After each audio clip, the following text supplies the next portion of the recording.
Hello guys, welcome to the stream. Just going to do a quick audio test.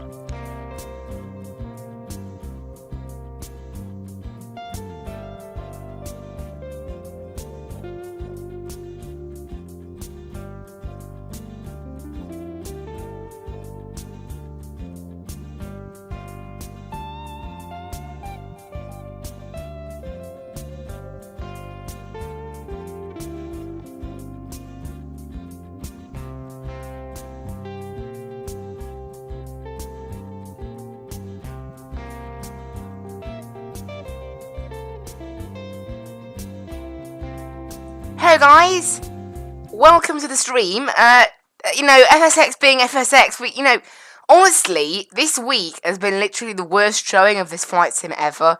Loaded in my Boeing 737 from PMDG and it decided not to work at first. It does that bug where when you load in a payware aircraft and then the PMDG, it breaks the plane, even though I didn't do that. So I'm just luckily that happened. Luckily I decided to reload the plane before the start of the stream today, so I was able to get it all up and running. So it should now be running and working. Yep, perfect. Before we've even started, so that's absolutely wonderful. We're here. We've got some AI turned on as well. Good. I have got Iceland Air turned on. I don't know why FSX not more busy actually. Right now, I'm using World of AI. If any of you guys do wonder, yes, I'm using World of AI, and I have pretty much most of the packs installed for Europe and parts of North America and Asia. So I have pretty much everything installed. There's only a few things that aren't installed, so you can see there's not that many planes in the area though. There's not really that much in the area, so oh well. We'll go ahead and connect the jetway. We're flying with ProATC X today. Yeah,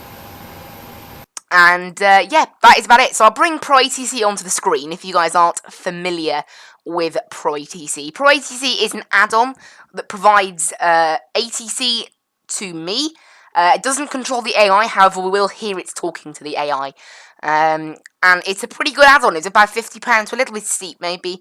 You can see I've already made our flight plan, and I've also put it into SimBrief to make sure I know how much fuel we're using and all the rest of it. So our flight plan here is planned out for us 900 miles. It'll give us our SIDS and stars and everything once we request clearance. It's a pretty good ATC add-on. It supports holding, and if you want, it can also take over things like the heading and whatever of the aircraft. Now, the only assist I'm using with this at the moment for today, which is what I always use, is the co-pilot will handle ATC for us once we're in the air. The reason for that is I always wanted to try it on my own, but maybe I did it wrong, I don't know, but I was departing from Gatwick when I first tried it, and I contacted departure, and I pressed the button to check in with the controller, and nothing happened, and it broke the flight. So I've decided just to stick with this. It does tend, in terms of the flight plan for ProATC, it tends to do a lot of direct. You can see we're not passing many airways today, really, but pretty good. We're cruising at flight level 350, which is the standard kind of level for this game. However, I did run it through SimBrief to make sure that was the most accurate flight level, and it was, so that's fine. So we'll go ahead and save that, and we'll start the flight. So right-click, click Fly Now, and a really cool feature of ProATC, it will create a company route flight plan. So you can see there it already knows we're flying 737, so it's highlighted that one. I also like to load in a default flight plan, because then I can get it in active sky as well. So we'll go ahead and click OK, and then you click on Moving Map, and that brings up, you can see all the planes in the area. I like to untick inactive, so we can only see the ones that are active. And then there's a map of, a ground chart of the airport, which is really cool. We can see what's everywhere, and you can see, we won't see any of this populated yet, with what we're doing, because I haven't yet, obviously requested clearance. That's when all this will be full. You can see my call sign. We will just hear the call sign as UKV, because you have to do a custom call sign, if you want Skyways to show up. Obviously, I'd have to make the audio file myself. And you can see we've got two runways here. The game will make up itself what runways it wants. We've got a Delta and a KLM in the area. You can see where they're going, what altitude they're at. what speed they're going. It's really cool. You can see everything that's in the area. I'm a massive fan of ProATC. It provides some nice ground charts, and we're not going to be using Navigraph charts today because it will tell us often the restrictions on the actual SID and what ProATC thinks are slightly off, but you have to program in your aircraft what ProATC wants, because it just makes it easier really for you. It just kind of saves a bit of time. It basically means that the instructions you get from ATC are the ones you'll expect. Now, also, another thing to note, we have also, I don't know what I was going to say then.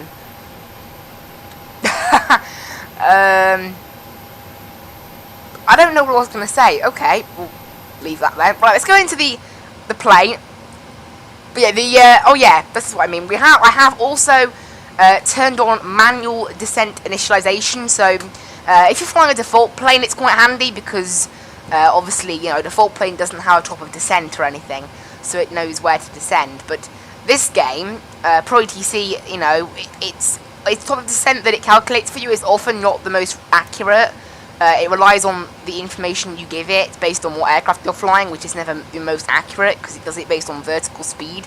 So the easiest way to do it is manual descent initialization. When this plane feels it needs to descend, I will then descend. It's a lot easier. And it's like you do it on VATSIM, so it's quite nice. It is like being on VATSIM, this, just with robotic voices, really. It is a good little add-on. Cruising to depth 350, so we'll just get this panel straight up there while we're setting everything up. And there's like the ProATC on and get everything all up and running that we need to for now. Anyway, we get the seatbelt signs on and the chime on. Obviously, I've spent the last 5 minutes talking about ProATC. We are on the new AIRAC today, AIRAC 2009, 2009. And, oh yeah, I'll go ahead and get the ground power connected and get that on. We don't want the APU draining our fuel supply once we put it in. And, yeah, I think we'll go ahead and get started now. So, you know, spent enough time kind of sitting around talking about what ProATC is. Let's actually go online and use it. So, we're here on the ground in Reykjavik. Obviously, I don't know what runway we're going to get given just yet. So, I'm looking at sim brief. We're expecting the Pixum 2 Charlie and the Rosen 2 Alpha, but we may get given very different things depending on what runway is in use according to ProATC. It does match it with the flight sim, so that's good. We've got 2 runways here at Reykjavik. It could give us either one. QNH down here right now is 1006. I am, of course, using Active Sky, and ProATC can read the weather from the sim, so it knows what the local weather is. So you can see there, 1006 is set. According to ProATC, the transition altitude is 7,000 down in Reykjavik, so we'll use that. Apparently the transition level down in Manchester, I don't know how that's accurate, but is apparently flight level 180. That's not accurate, but again, because it's what is in, because it's what's in there, I have to use it. But our reference airport is BIKF, and hang a minute, let's get the doors sorted. And let's get our load and fuel sorted, actually, before I go and do anything else. 8484 on the block fuel today. We have used SimBrief to calculate it with everything like that, so that's great. There is quite a bit in the centre tank. It's a 2 hour 16-minute flight today. Make sure those are turned off. And then the payload, we're looking for a 0 fuel weight of 57.1. So plug it in there. You can see their load level of 77%, so quite heavy. Go in the doors page, open the back door so that GSX doesn't yell at us, and then request boarding, and we'll let that get on with it. We have 148 passengers. Although GSX isn't letting me type. Hello? GSX. Whoa, it was still loading. Wow. That's the longest time I've ever had to wait for GSX to spawn in. Does it know how many passengers I have? Okay, I'm guessing it's just going with the default 158 that it thought then. If it turns out that it's loading on like a stupid amount of passengers, we'll have to sort that out. Yeah, going to EGCC, and we'll go ahead and request our clearance. So, Clearance delivery, UK. Well, that's quiet.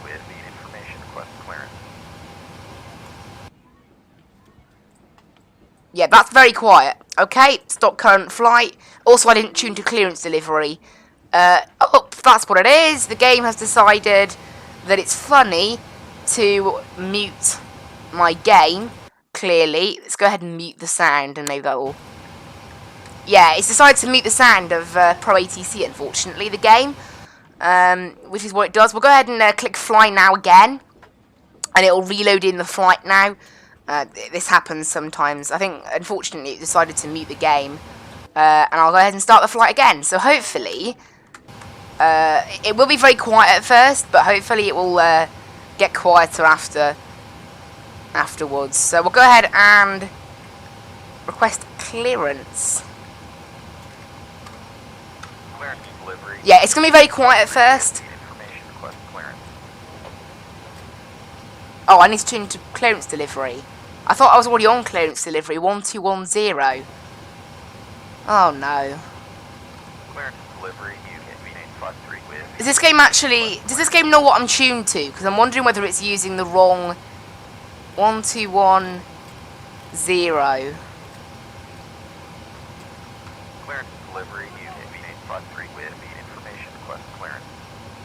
Okay, I don't know what's going on. Okay, it's using COM2.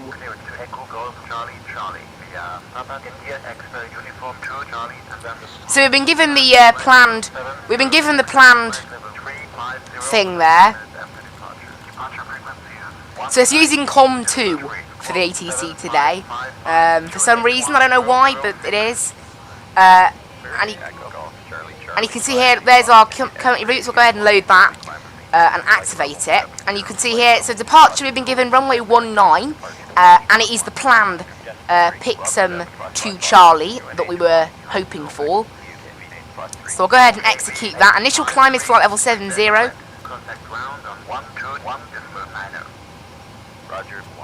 And that will get louder once the ATC mutes.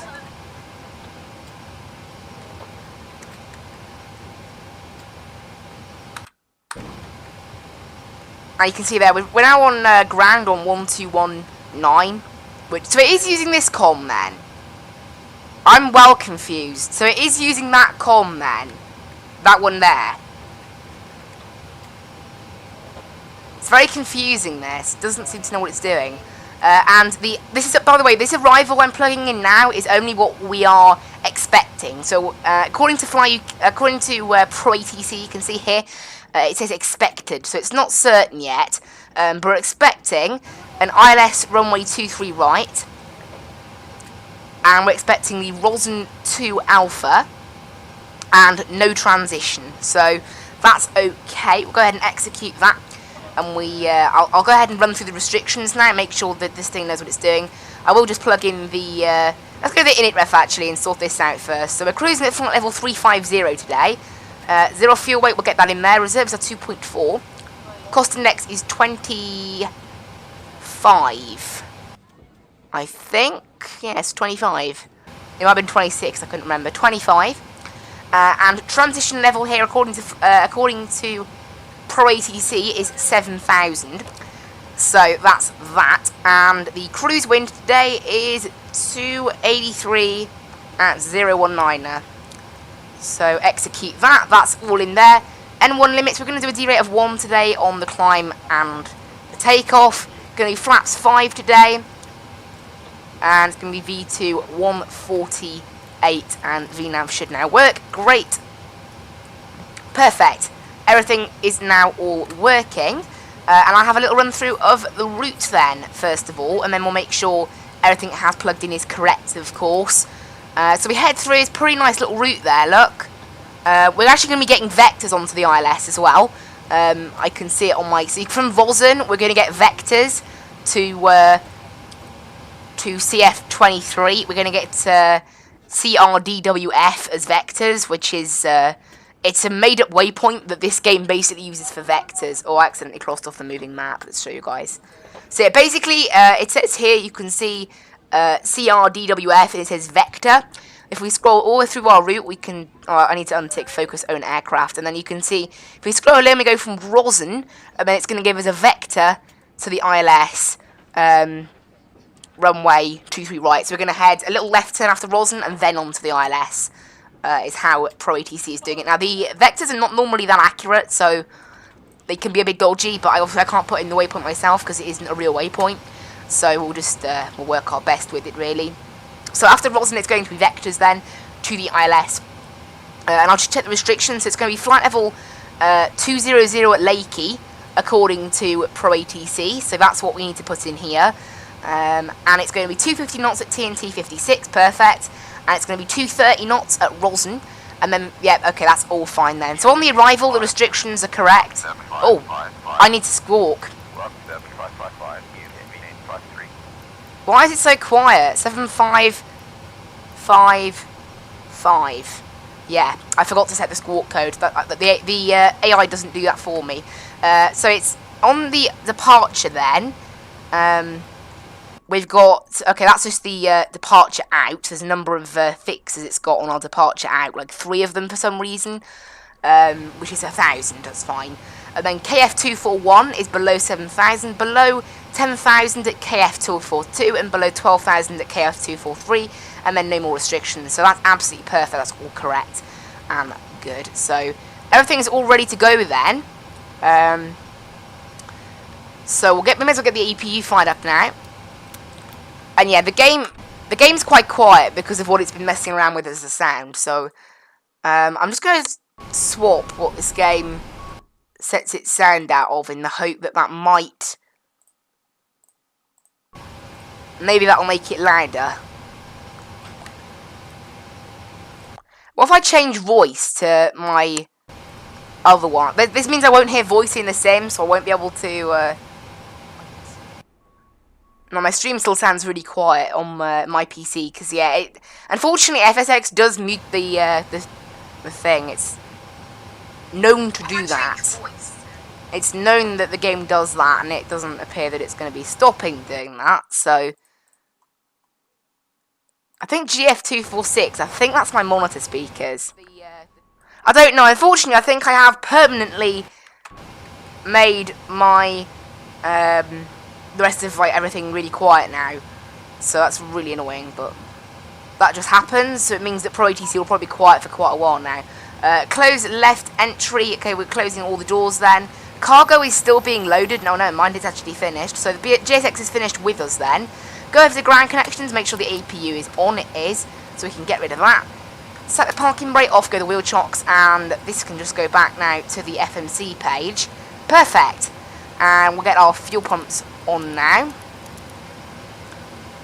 and we can get our beacon light on as well, and we can get our elect gens on, and we can get our packs off. Everything else is looking all good, so we need to go ahead and request start up and push back now from here. Yeah, apologies for the fact that it's quiet. It may not be quiet on your end, but it's quiet on mine. I don't know what to do though, unfortunately. That's just how it is. Unfortunately, so it doesn't appear I will be fixing them anytime soon. It's a setting, and there's nothing I can do about it. They're the only sound settings I have, so oh well. The actual game itself isn't muted, it is literally just that, but run my heading, we're going to set 190 because that's probably the closest we're going to get. Obviously, I haven't got charts today because I've got a ground chart on ProATC, and the restrictions are all decided by ProATC, so there's no use in having anything else. We'll go ahead and switch the TCAS on now. I don't think ProATC freaks out if you don't turn on the TCAS, but we need to push back right. Obviously, that's the only way we can go. I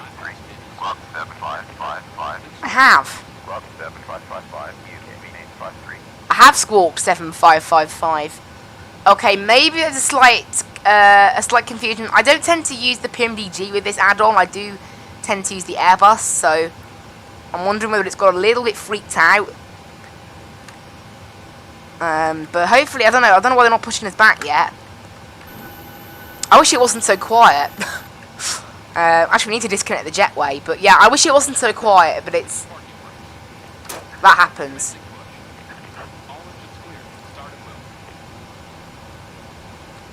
So it means that GSX is quieter, and it means it's a shame But as I said, it's because FSX mutes everything else that's going on when it's running this. It's really annoying, but as I said, it's sadly a characteristic of FSX that's very well known. I've actually put in the fuel straight away there, which I shouldn't have, but never mind. But yeah, it's a characteristic of FSX, and there isn't really a way to solve it. It just does that, you know?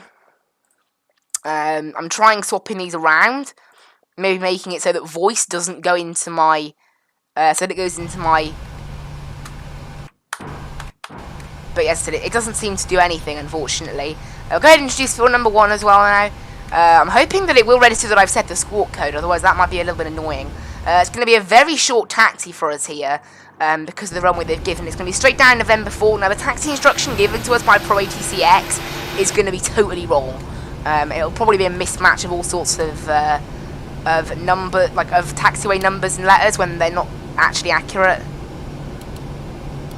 So that can go into continuous now, and we can get power on that engine. Go ahead and turn the taxi light on now as well, and wait for the other engine to fire up as well. There we go, into continuous and on. APU is off and packs back into auto again now, and that is it then. That is us all set up. We're being pushed back quite nicely by GSX here. It'd be nice if ProATC could push us back, but that's not a feature. I wouldn't really expect it to be. It's an ATC add-on. But yeah, we're now pushed back pretty good. It feels a bit weird not being on that zone, doesn't it? Back, but that's not a feature. I wouldn't really expect it to be. Yeah, unfortunately, it does appear that it's very... My game is still... Everything is still muted, it appears. Nope,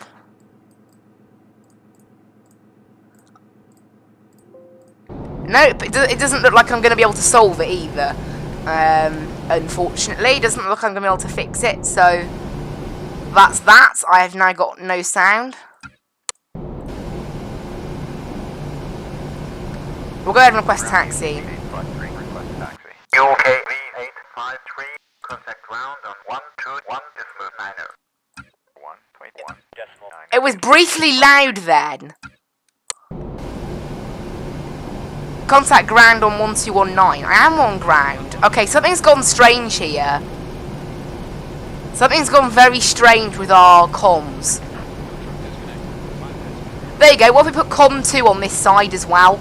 Maybe that'll help. I understand.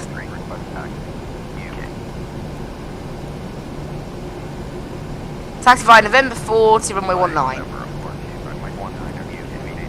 So it actually didn't give us gibberish. I'm taxiing. You can see the holding point as well. What we're taxiing to. Which is really cool. I can't show you guys everything like on ProATC because it's on my second screen and I haven't got this capture set up properly. Great, looks like everything's all ready to go then. Apologies for the slightly quiet audio. It probably won't fix itself, honestly. It's because we're on here, look. It's because this ATC window is open. But have a good trip, they say.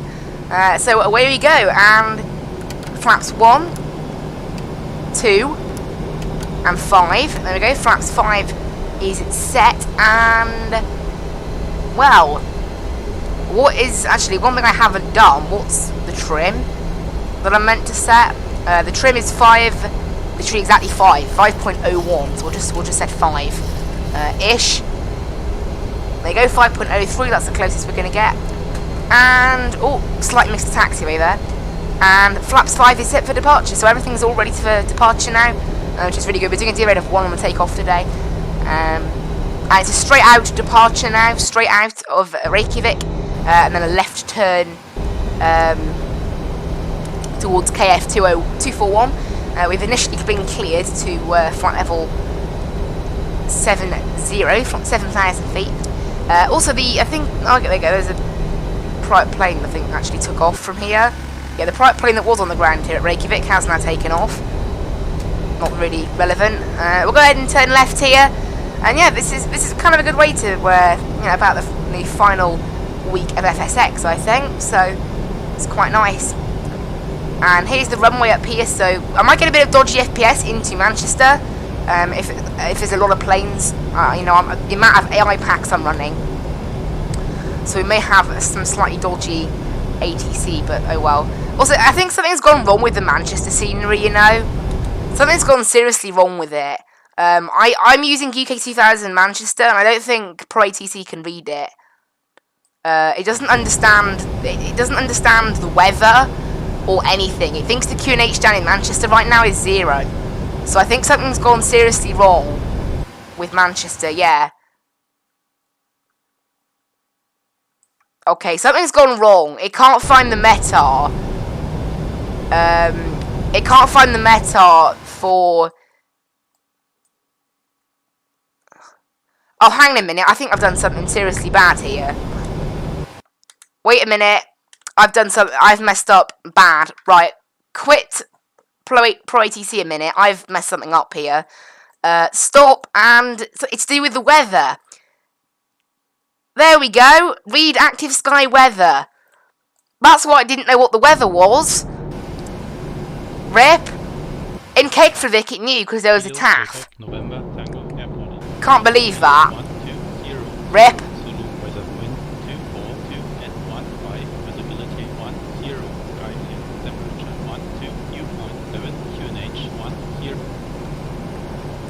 We need to request clearance again now, by the way.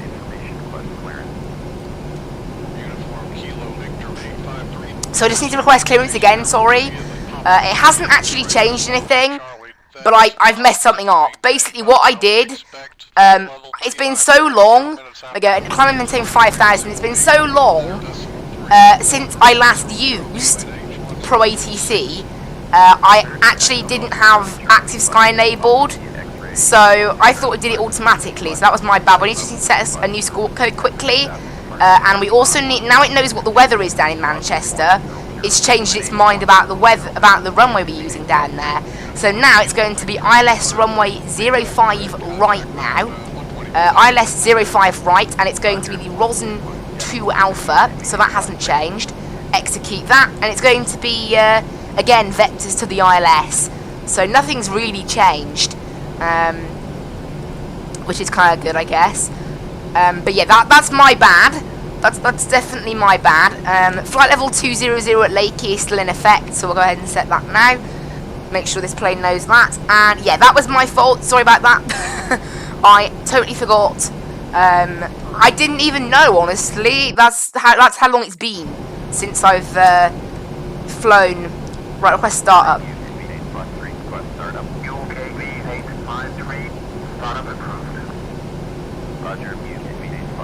And then we need to request taxi to runway.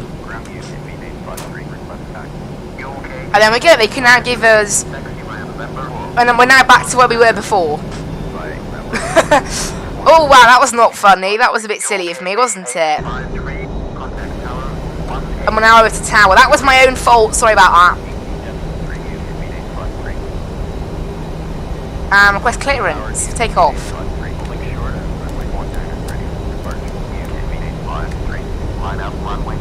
So we're now in clear to line up and wait. Yeah, that was my own fault. I honestly didn't know.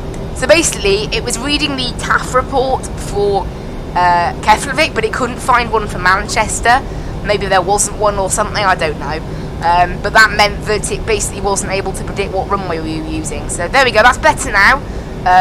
Obviously it did change our arrival into Manchester, but as I said, I didn't know. There we go, we've been clear to land. A bit windy out of Reykjavik.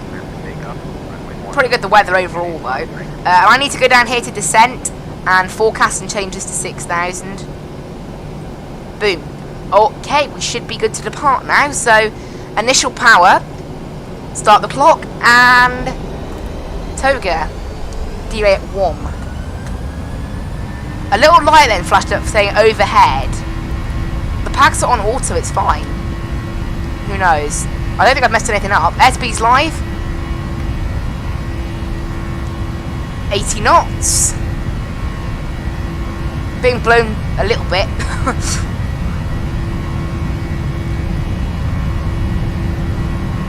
And the plane will contact departure itself. V1, rotate. V2. Positive rate, gear up.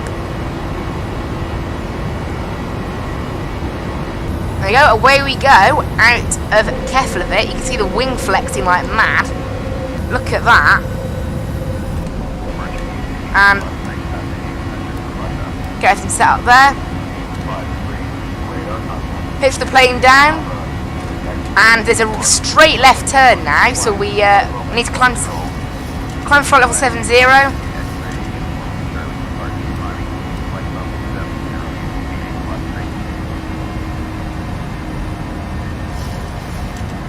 And we're now on our way. I may have to request direct to Kilo Foxtrot 241 because of the slight. It basically got the initial start of the departure slightly wrong. Flaps 1. And lock the gear. Disarm water brakes. Flaps 1. You can see we're much better now. And this thing is now.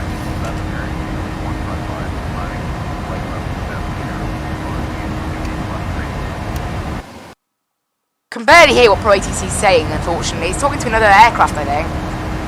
However, there's nothing in the area. So I don't know. I don't think we're contacting ATC over and over again, are we? Obviously, that's not my. I don't have control over that. But there we go. Up to flight level 70 now is what we're cleared because of the restrictions here in Reykjavik. For now, that's all we can climb.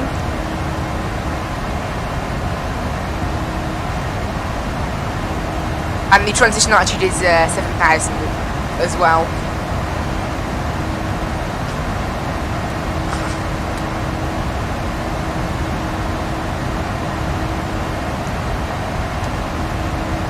I said it's a shame that it's so quiet, but as I say, it's something that FSX does that you can't avoid. And you only really notice it when you're using external plugins like ProATC. It's because we had to listen to the 80s when you fired up, I think. I don't know, it doesn't happen on my other PC until you start using the ATC, but on this PC it just does it immediately. I don't really know why. But we're climbing now pretty nicely up to 7,000. We haven't been cleared any further just yet, as there is of course a restriction there.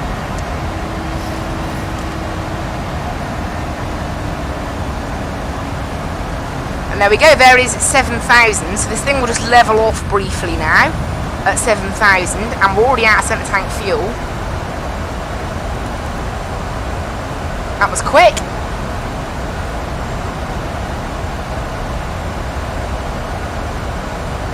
You can see there, just getting to 7,000 feet now, and then this thing will level off. And then once we climb further than that, we'll be able to set standard pressure then. And I'll get the weather up for Manchester. Weather down in Manchester, no clouds at all, that's nice. Great. And yeah, in 8 miles time we'll be allowed up a little bit higher. And then another 11 miles after that we'll be allowed up a little bit higher. Then another 11 miles after that we'll then be allowed finally up to cruise level. Number of restrictions today on the flight.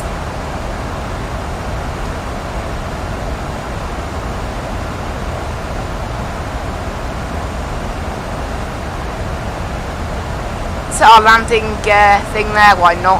Also, I would like to check the arrival again, obviously because I had to redo it. So from Rosen, we're basically going to get vectors to the ILS, so that's okay.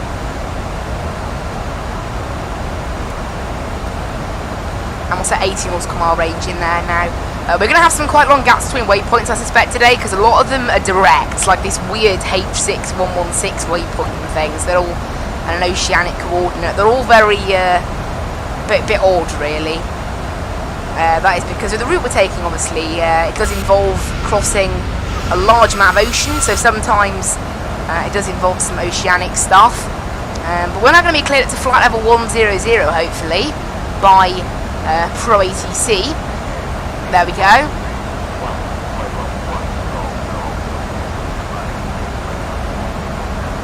And as I said, apologies the fact that we can't actually hear anything, really, from ProATC. That is because, as I said, it's because of this, but for some reason, even though it's turned off, it can't really hear it.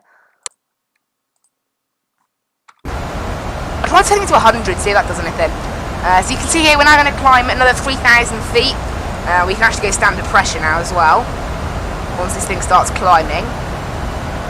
We go standard pressure, and that puts us another 200 feet higher, actually, by going standard pressure. Then you can see up we go, a bit further. Obviously, in the real world, often controllers would stick to these restrictions, but ProATC it doesn't do that. It just it does like to stick to the restrictions. Although it does sometimes, as you can see, I don't think in real life there is a restriction at Lakey, but ProATC seems to think there is. Like, you know, when landing in Manchester, that's just something it does.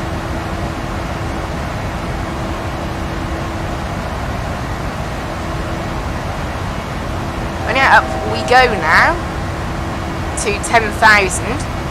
Just approaching 10,000 now. And then this thing will level off again, and we'll be here for another few miles. Interesting departure. I've never flown out of Reykjavik. I've flown in once. I don't often fly to Reykjavik because it's quite far from the UK, so you can only really fly to Manchester or Edinburgh, and even then it's quite a long flight. In 2 hours and 16 minutes this one apparently. So a little bit longer than usual.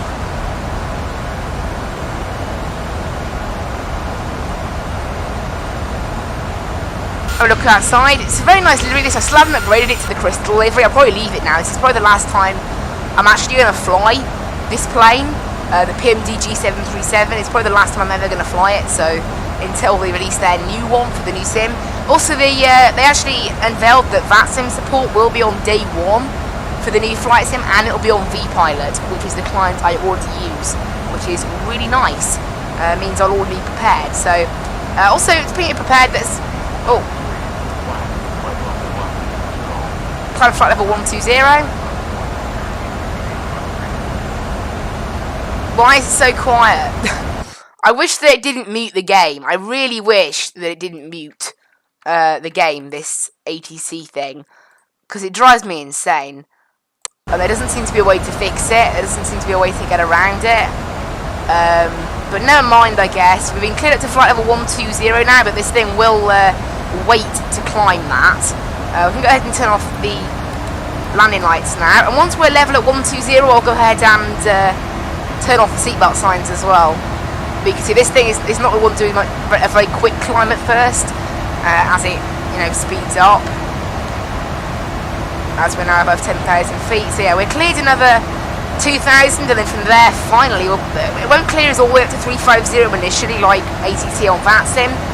They generally clear you bit by bit, so up to like 240 and then a bit further. But unlike the default ATC, which waits till the very last minute to clear you lower or higher, this ATC actually does clear you higher, like the ones on VATSIM, about at least 3,000, 2,000 feet away from that. And obviously, unless it's a restriction, in which case you have to sit at an altitude. Because generally in real life, it's not good to just sit at an altitude. It's not your cruising altitude. So generally they don't do it unless they have to. But obviously, restrictions sometimes do mean that, if they choose to stick to restrictions, that is. So here we're just coming up on 12,000 now. We'll probably be cleared higher pretty much immediately now. There's only 3.5 miles to the next waypoint, so which is where we'll be finally allowed up to 350. However, I'm not sure. ProATC will not clear us to that level straight away. That's for certain.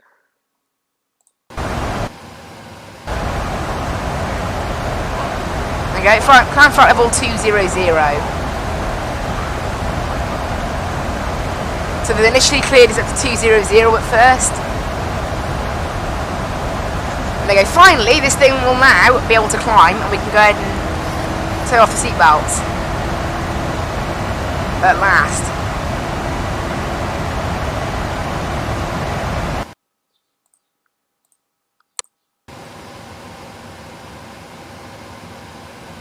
There you go, I'm just seeing if swapping this around may help. Nope, it's still quiet. It's still really quiet. Basically any sound made by an external app is muted by about 50%, and unfortunately you can't get rid of that, as far as I'm aware anyway.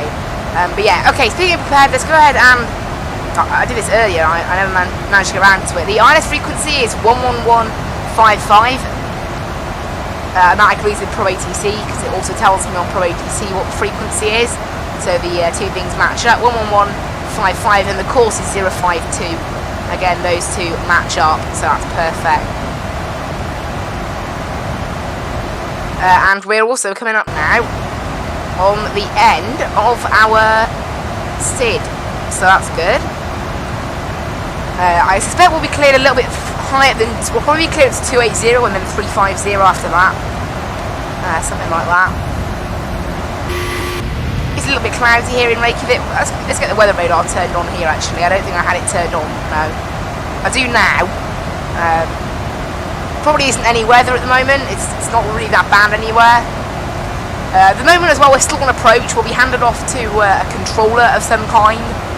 Around passing 18,000 feet, something like that. It might be some oceanic control. I think at first it'll be Reykjavik Centre, but after that, it'll probably be onto oceanic control. Yeah, we are briefly passing into oceanic airspace. I'm looking at the sectors. You can look at the sectors of all the ATC in the world on ProATC, which again, really cool. Oh, there goes straight to 350, nice. There you go, straight up to 350 now, so this thing can just, this thing is free to climb. There you go, and they've now handed us off to Reykjavik Centre, 1255.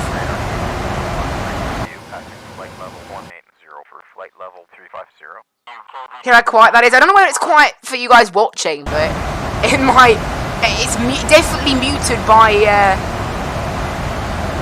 the game. But luckily, as I said, we have subtitles up here, so we can still hear what's going on.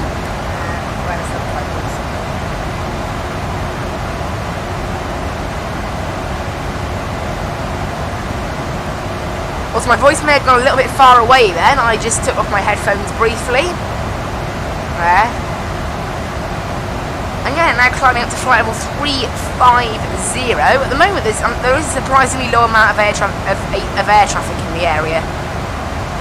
So we won't hear any other planes just yet on the frequency.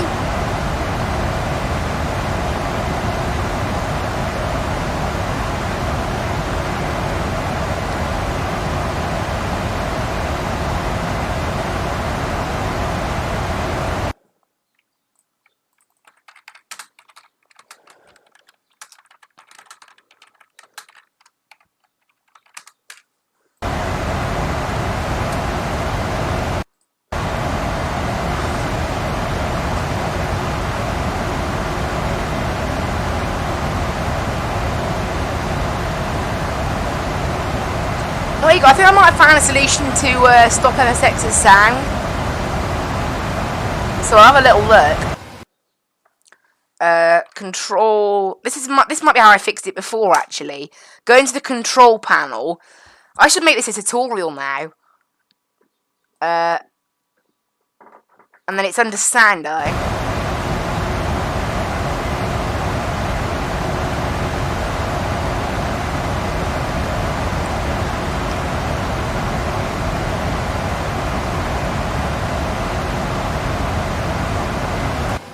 Yeah, I believe it's under sound, and then it is communications. Okay, this is changed. That's... Oh, here you go. Can I change the... No, that's the whole thing. Here you go. Communications. Do nothing. Apply. Okay. And now, we should be alright. Say again, you hit me 853. Yes! Whoo! We fixed it! Okay, there was a fix. My bad. I wondered how it happened on my other PC. Well, there we go. That's now been fixed.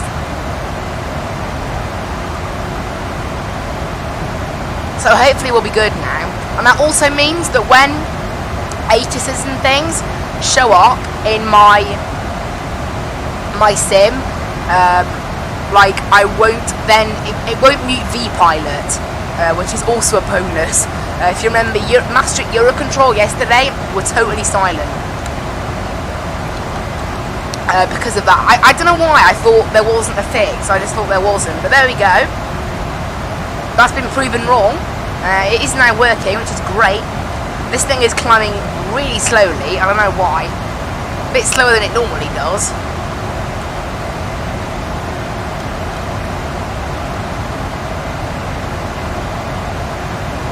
Got massive tailwind right now. Massive tailwind. Although overall, we're actually getting a tailwind of about 40 miles. So there is a little bit of a tailwind going on today. Average wind is an average... We're getting an average wind of 17 knots tailwind today. Although right now we're getting a lot more than that.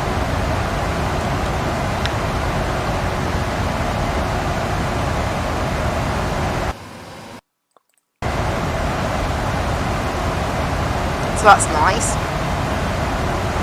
Okay, this thing is climbing very, very slowly. I feel like it's slightly more slow than usual.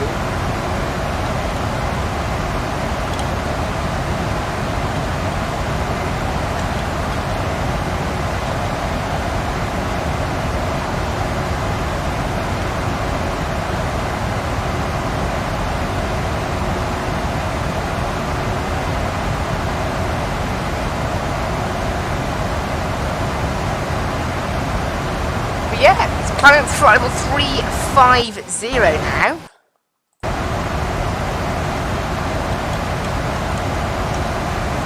It's not time to get handed off to Oceanic Centre yet, but there is actually a sector we're getting handed off to soonish, apparently. According to the sector, there's sector lines that you can look at on this game, and they tell you, where the ATC is. It doesn't actually stick to it a lot of the time. It does, but it doesn't. So I'm gonna fix the sound ATC problem there.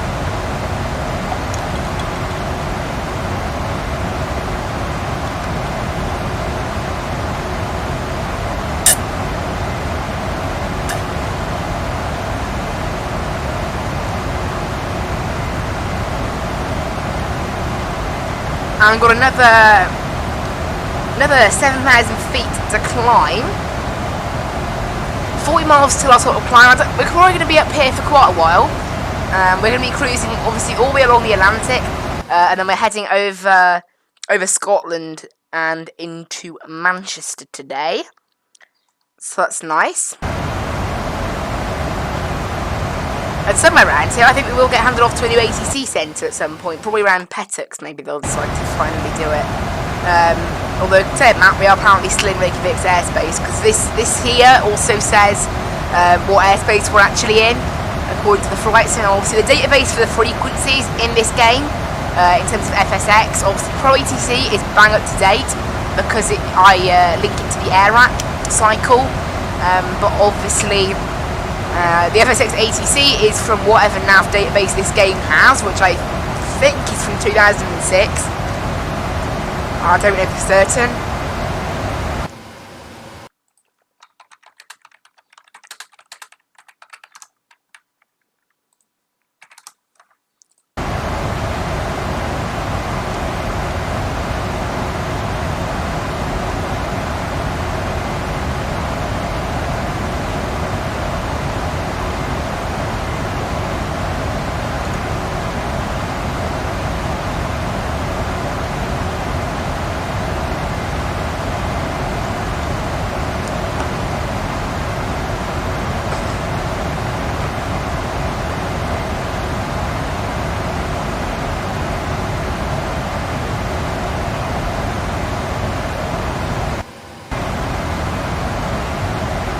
I've got another 5,000 left to climb. Haven't really heard anything from ATC. I was expecting more planes over the Atlantic, to be honest. The amount of World of AI packs I have installed, I have quite a lot, so I don't know what's going on. We'll have to wait to see when we get down to Manchester to see if I have got all of them installed. Because airlines like, BA and EasyJet fly to Reykjavik a lot. Now, I do know this. Obviously, my 80s, World of AI stopped support about 3 years ago, and that's when they were still making packs. But my BA pack is from like 2008, and my EasyJet one is from like 2015 or something. They're very old, so the operations are not up to date. Particularly the BA one. There's still 737s flying around with BA. It's very out of date. Obviously, that's just, I did think about buying Ultimate Traffic Live, but it was quite expensive for what it was. I just thought, meh, and obviously there's no point doing that now. Next week, a flight sim is going to come out, so, yeah. That weird waypoint is next, H6116. I don't know what that's meant to mean. It's not coordinate, but it's not really a waypoint layout, is it? So, who knows?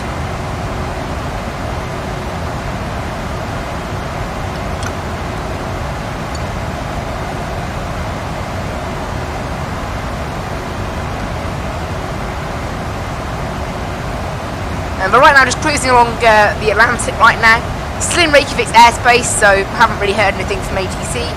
It would be nice to hear some background ATC from the planes in the area, but sadly, as I said, there are no planes in the area, so who knows about that? Who knows? I've lost my mouse. I clicked off FSX and I've lost my mouse. Oh no. I haven't lost my mouse, my flight sim's crashed. This is confusing. Oh, phew. I was going to say I didn't click anything, so it'd be weird that it crashed. Phew. It's back. I thought the FSX had just crashed then. That would have been a perfect send-off to FSX. Final week of FSX. Game crashes. Oh my word. This game, honestly. I probably won't miss FSX in terms of the game. That is for certain. It's terrible. I mean, FSX, the game, is not good. It's the add-ons that make it so awesome, really. As I'm sure you'll have demonstrated on Sunday. Part 5 of FSX, final week of FSX, is actually going to be a default plane with the default ATC, so that'll be just like what everyone. I'm also going to remove my Cardiff scenery. I'm going to, I don't know, I think I might remove the AI as well, so it'll be all back to basics. I don't know, I might have to keep the scenery in the AI. I'll have a look at the default scenery maybe, but the AI as well. The default AI, I have discovered how to remove World of AI and get the default AI back. The default AI is very quiet. There's not much default AI really that flies around. There's quite a bit, but it's not enough. It's certainly not real life levels. So I think I may keep the AI. I'll have a look at the scenery though. And Menorca, which we're flying into, I haven't got any scenery for anyway. So that'll be fine.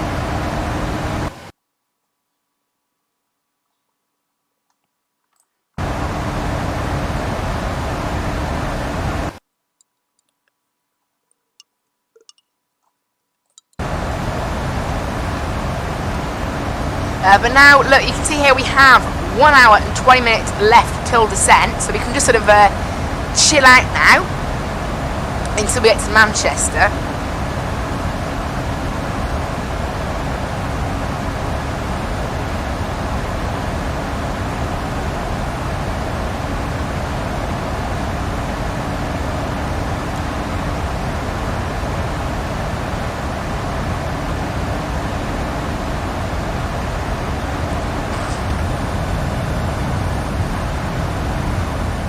See the gear there, look in the right light, there it is.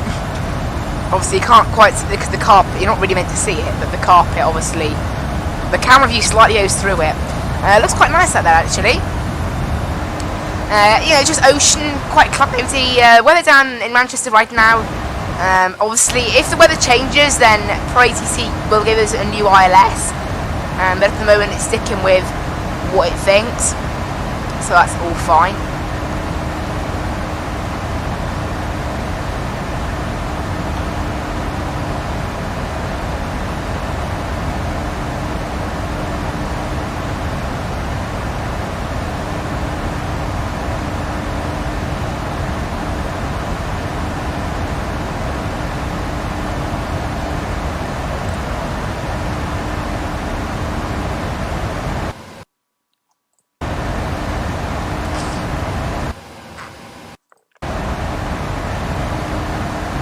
But yeah, apparently we're still in Reykjavik's airspace then. I'll have a look at the sectors, and there's another sector coming up actually, so... Again, I don't know, the sector lines never seem to be that accurate though, to be honest, so... Who knows?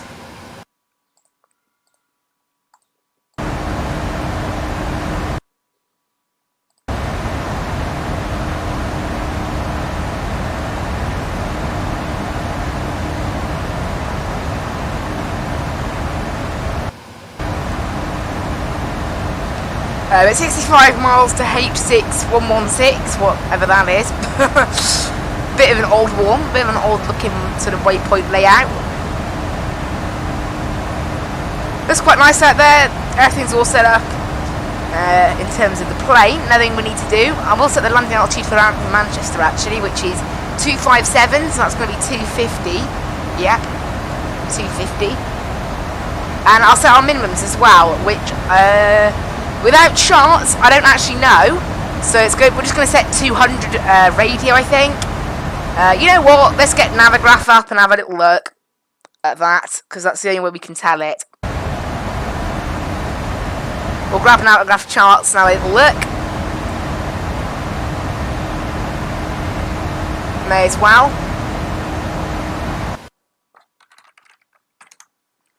I didn't think I'd need charts today, but... obviously a few charts, and we'll also grab a look at the arrival as well. So yeah, in real life it's not flight level 200 at Lakey. Actually it is. It's an ATC descent planning though. It's not an official restriction.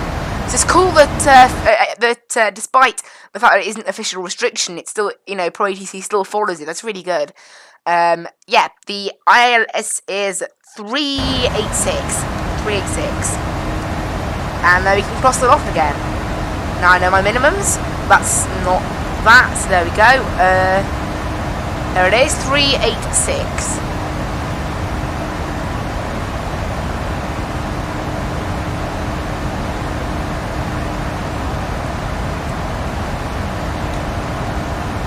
Which is apparently 200 feet above the runway, so that suggests that there is a 70-foot gap between the airport elevation and the runway elevation. Now, obviously, we won't see that in the sim, but that's one of the really exciting things about the new flight sim. There will be sloped runways. I know for users of P3D and X-Plane, that probably doesn't sound too amazing, but in FSX, you can't get sloped runways.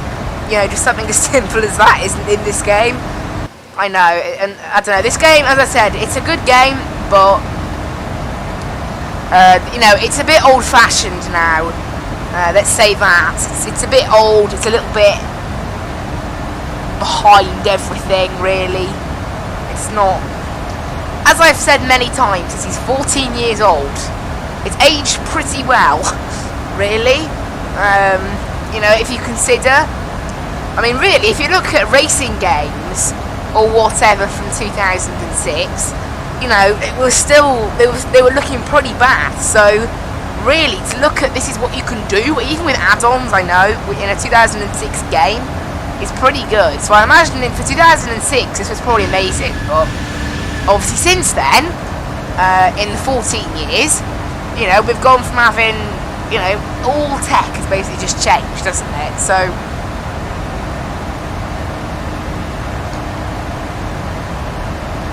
it makes this game no longer quite as nice as it used to be. So that's why a reboot is needed, obviously. And luckily, in just 4 days now, well, 3 days at midnight, which is why that says 3 days and 9 hours. Yeah, 3 days from midnight to night. Just 3 days. We haven't got long to wait now, guys. We really haven't got long to wait.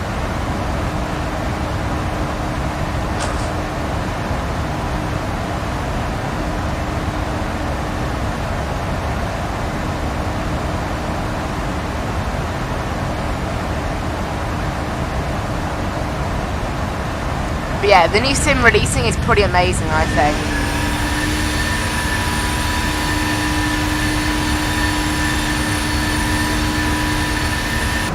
Lovely looking plane, this 7-3. We are actually crossing into another ATC sector very soon, according to ProATC, that is. I don't think those sector lines are that accurate. We've already passed one of them so far today. Interestingly, as I said, also, I did of course put our flight plan into the sim, so it'll tell us how long the sim thinks we'll be doing this flight for. And obviously, as I said, this has all got lost anyway because obviously we didn't pass those waypoints properly. But you can see here, look, 2 hours and 3 minutes the sim thinks. So who knows? Obviously, the reason it's not 2 hours and 3 minutes is, you know, the Sims still thinks we're doing this sort of thing. I thought, again, the Sims flight planning is not the best. But interestingly, obviously, I did also get my flight plan put into Active Sky, of course, and Active Sky thinks 2 hours and 3 minutes as well. So, although I will have to check my speed on that. Actually, let's check the speed of the flight before I go calculate. Well, not again. Why does this sim keep doing little mini crashes? Hopefully it isn't Phew. Why does my sim keep mini crashing? It doesn't normally do that, and it's done that twice today now. It's really worrying. I'm changing the... I basically changed now the speed. It was set to 490 knots, which is not true. Flight time, 2 hours 10 minutes, according to Active Sky it's going to be. 2 hours 10 minutes, and Active Sky is generally the most accurate out of Sim Brief, the game, everything, because obviously it's the one, you know, the weather is one of the key things that determines how long the flight's going to take, so as long as you provide Active Sky with the correct speed that you're going to be doing, it's generally pretty accurate with its calculations of what it thinks you're going to be doing, so that's really good. So yeah, 2 hours 10 minutes that's thinking. The plane is saying we have an hour and 28 minutes left to run, leading to a flight time... Wait, no, not an hour and 28, what am I on about? Hour and 38 minutes. Hour and 37 now, actually. Leading to a flight time of 2 hours and 9 minutes, I want to say. No. 2 hours and 7. What am I on about? So we must have taken off at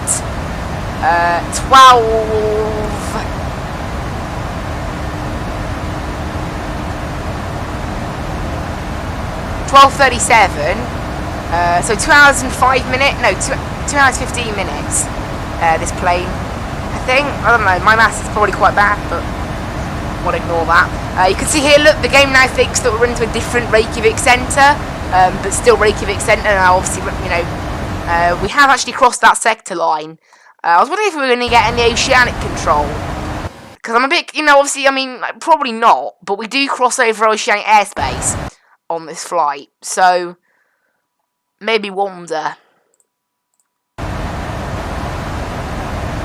Because, yeah, today we will be crossing through oceanic airspace, so after we pass, literally, you know, just a little bit after this waypoint, we will be going into oceanic airspace, so made me think, but who knows?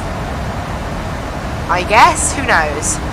Next up is the next waypoint is actually the oceanic waypoint on today's route. We're going to make a little right turn. We're still getting a 40 knot tailwind, despite the fact that we must have a headwind going into Manchester or something.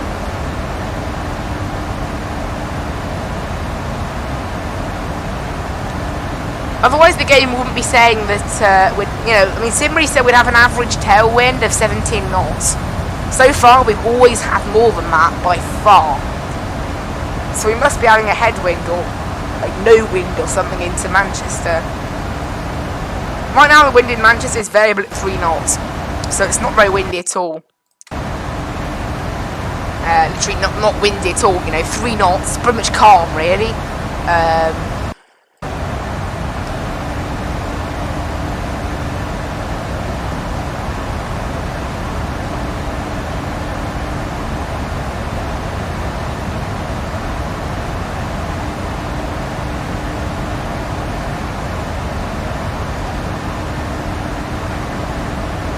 Got 180 miles to go to the next waypoint, 118 miles.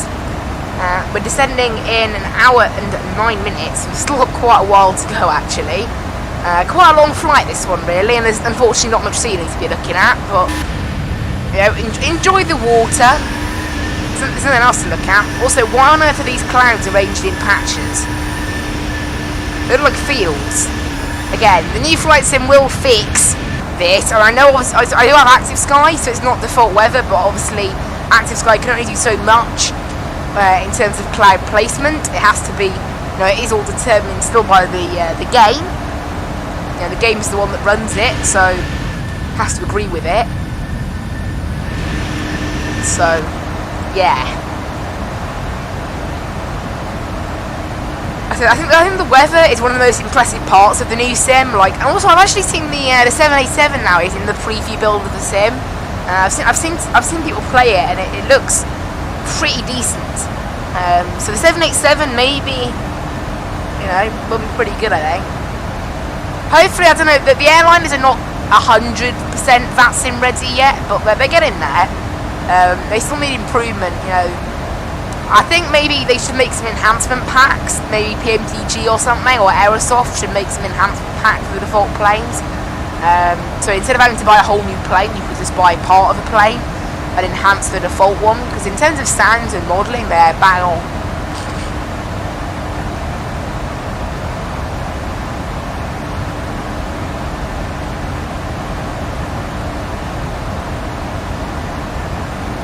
Also, you can also check what planes are in your area by going to views, and then new view, and then somewhere in here, but obviously there's no planes at the moment, so we won't see that. I find it weird that there's no planes. Also, why am I not in 8 nautical mile range on there?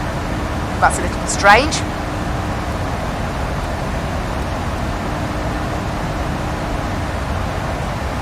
So we're 100 miles away from that oceanic waypoint now.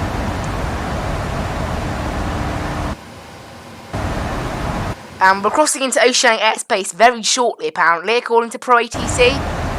So maybe they'll just be handing us straight off to that.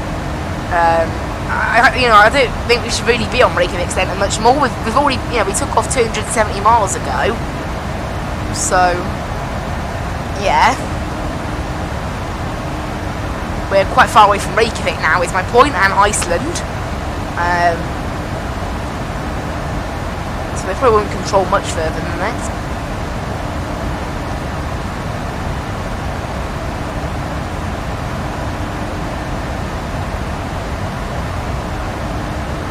But maybe, I think oceanic control might also be reserved for, you know, over Atlantic flights. I'm not really sure.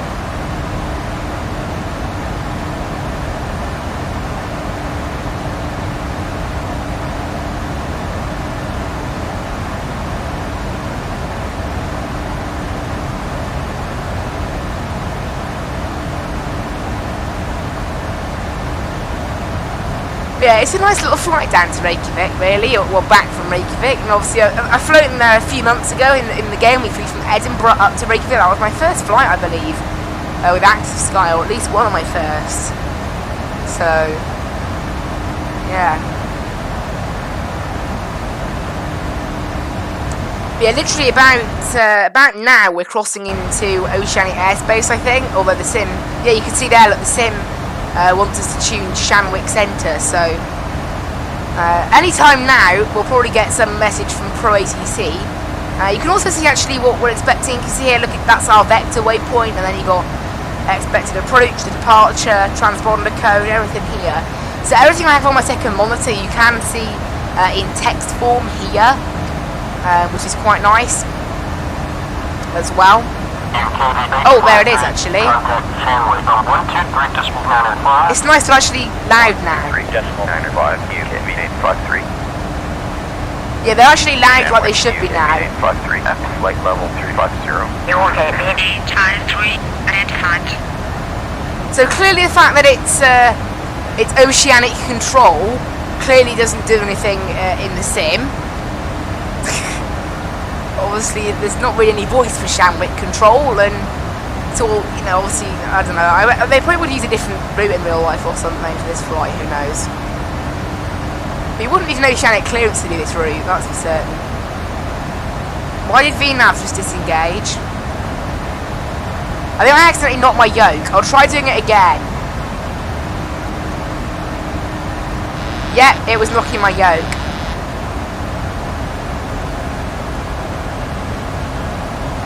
However, now the autopilot won't come back on.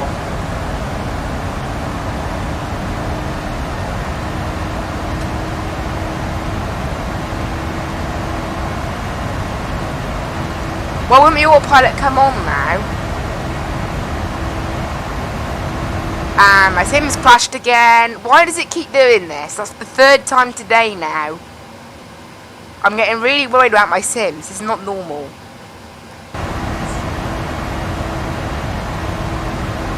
Can you not handle the AI and the plane at the same time or something? Like, why is the autopilot not coming back on?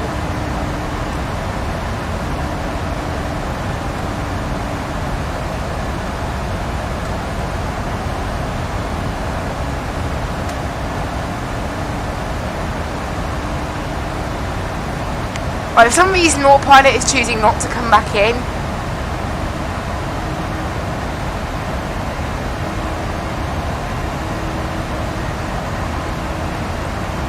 That's weird. What's someone that I accidentally disconnected it, and then now it's not coming back in.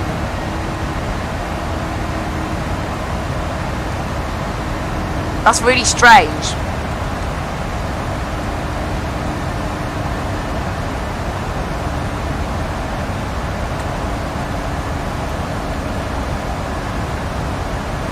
Does autopilot not want to come back in or something?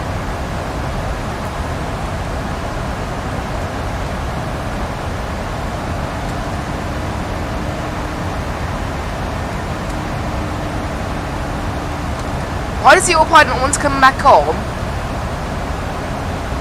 Rip.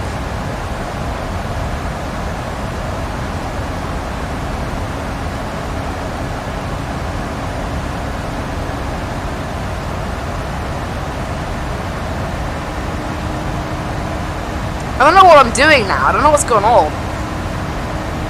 But it's being a bit strange, really.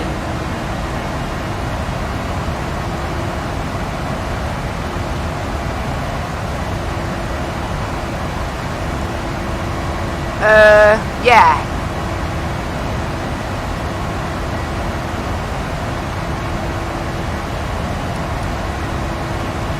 Yeah, my plane's being weird.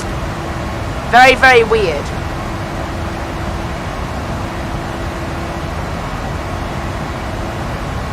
So yeah, the autopilot for some reason is choosing not to turn back on. Which is quite weird, actually.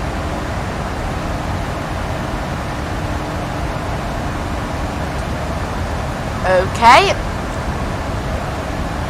We've actually ended up slightly off course, so maybe that's why it's not happy.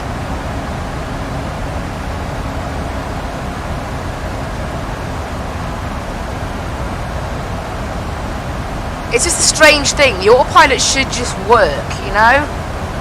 It shouldn't just not work.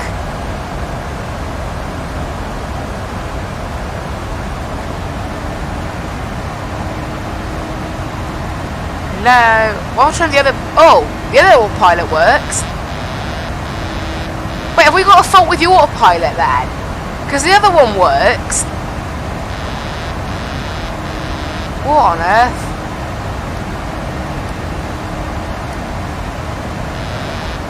That's weird. Okay, we'll just use the other autopilot then. That's really strange. Maybe I didn't disconnect it then. What? Seriously though, why? How come the other one works and this one doesn't? Okay, we'll just ignore that then. And we'll go on to the other autopilot. That is the strangest thing I have ever seen. Ever. Why? More than anything. Maybe it wasn't me then. Is the autopilot failed? So that's weird. That shouldn't happen. And no matter what, that one's enabling them. But okay. I want to have a look at the failures. The failures turned on? I didn't think they were. Oh. Rip. I didn't know they were turned on. Okay. Service-based failures are turned off. But we clearly have one. Yeah, look, active. 1. Yeah. FCCA in op. Okay. Well, that's interesting.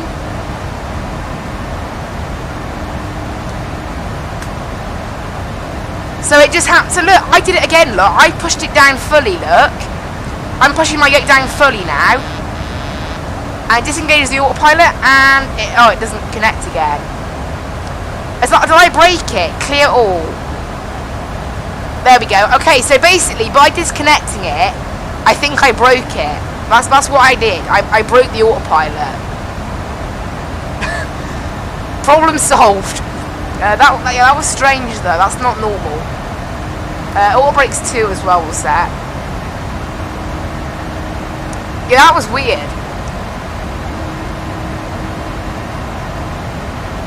Slightly broke the plane there, but okay. I thought I actually had a service-based failure then, but no.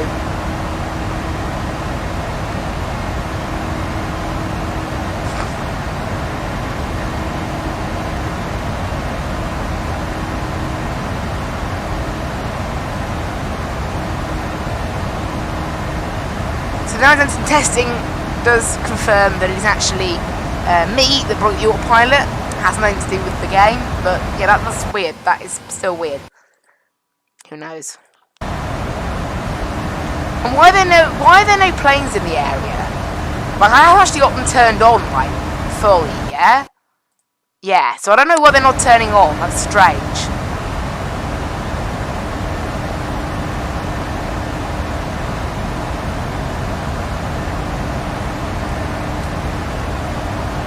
Very cloudy outside. Down in Manchester, though, no cloud. Weather hasn't updated. It should update in the next 5 minutes. There was some new wind and things. Hopefully.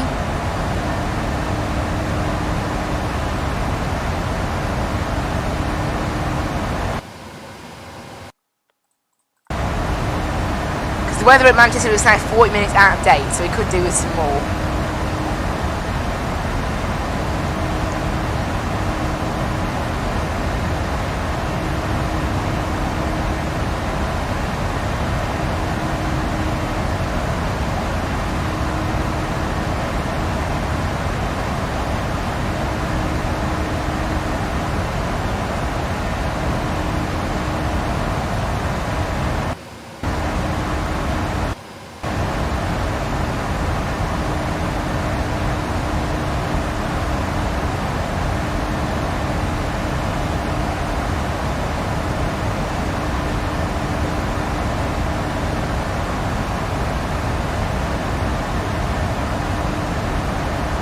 Right, 11 miles left to go until our little oceanic waypoint. Then it's a little left turn to a dodo, and another 100 miles to PC out, and then finally, I think we're onto an airway then. Nope, more direct. It's not an airway until Orville, and then we're on an airway a little bit more until our arrival then. But yeah, at the moment it's looking pretty good. 566 miles to go.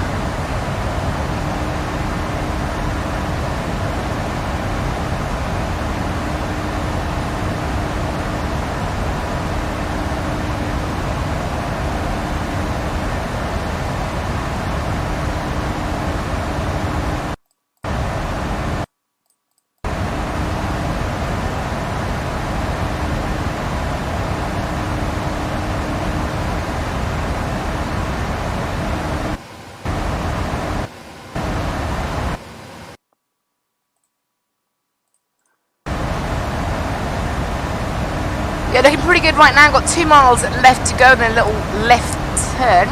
560 miles to Manchester, and about 1 hour and 20 minutes left. Okay, pretty good. And yeah, 2 hours and 9 minute flight time looking like then.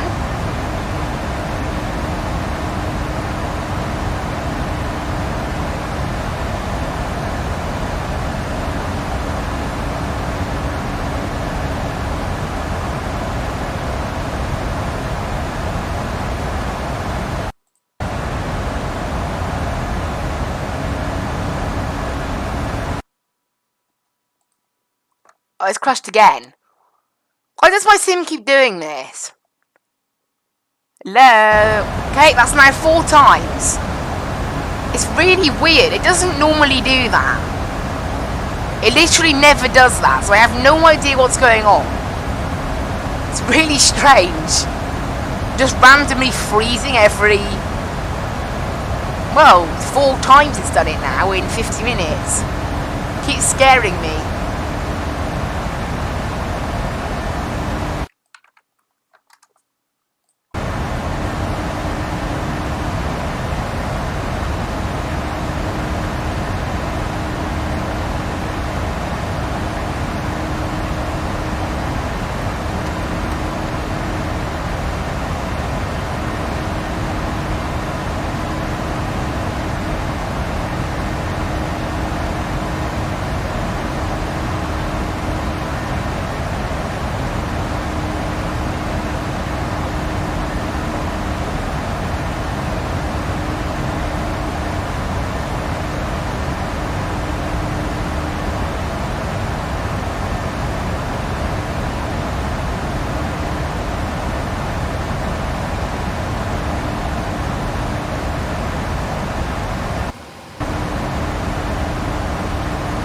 So we have 115 miles to Adodo left. Oh, look outside actually. It's still quite, well, cloudy. I have no idea what's going on with the lagging, like obviously the occasional freezing. I'll look it up actually. So FSX freezing for 2 seconds. No, for like 5 seconds.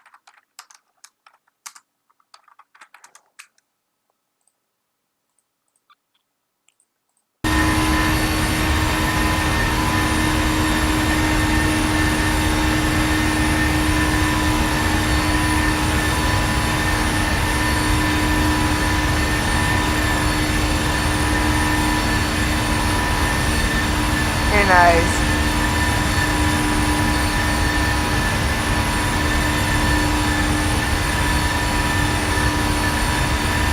Who knows?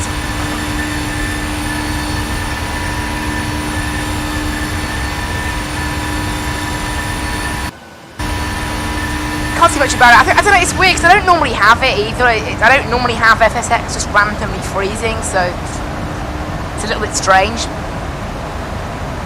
Who knows?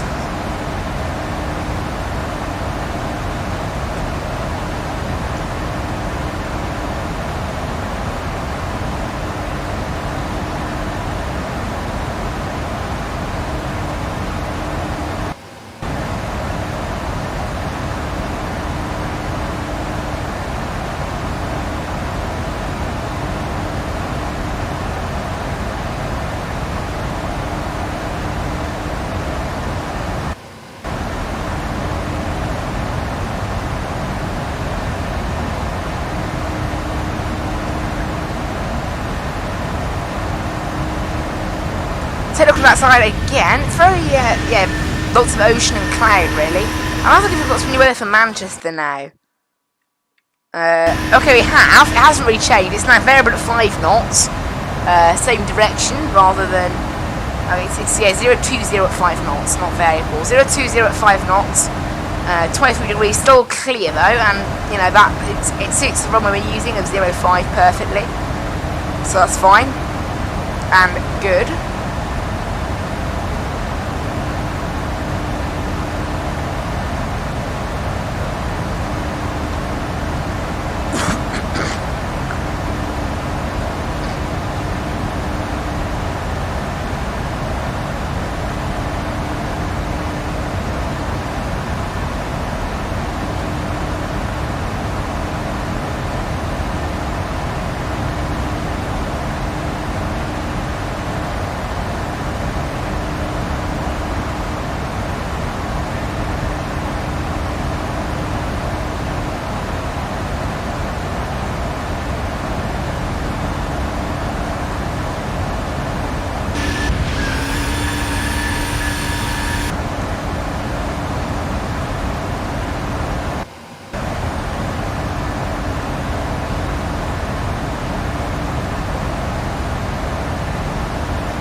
85 miles to a dodo now.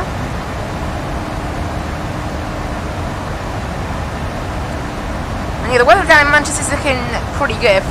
What's really cool as well, if we want to get some like slightly more detailed weather without having to look at active sky, we can also get it up here so we can go requests and oh wait, not requests. It is other options, and you can also get weather at destination, and it displays it up here, which is really nice. So you can see it automatic, and then you know the wind, and then the clouds, visibility and things.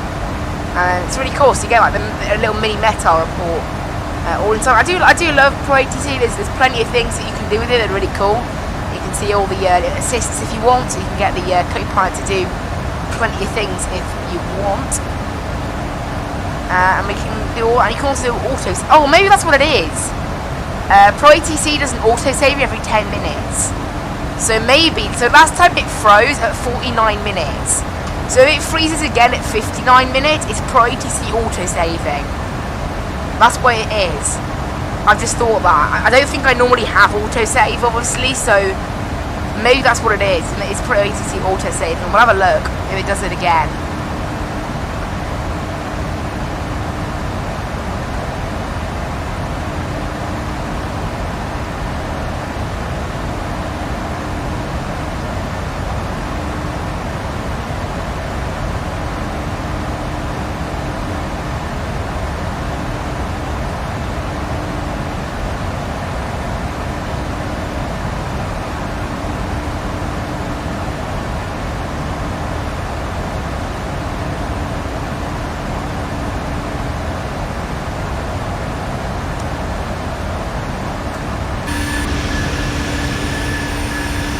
Nice livery there. So I do like the new Union Spirit livery, which is what this is called.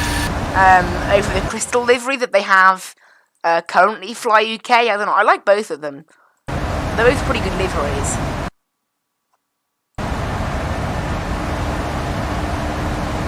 Also, I'm just thinking as well. I can see actually the progress of my flight on Fly UK's Skytrack, which is really cool.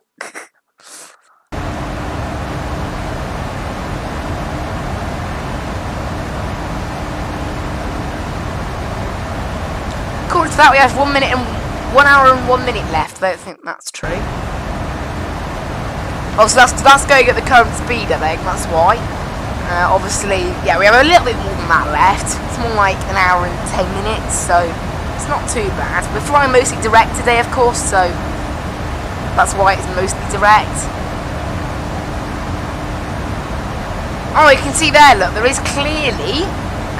Yeah, Speedbird 87 Heavy. So there's clearly, yeah, Speedbird 87 is flying to Montreal from Heathrow, and it will actually fly past us. You can, oh, there you go, there it is. So it must have just spawned in. That's cool.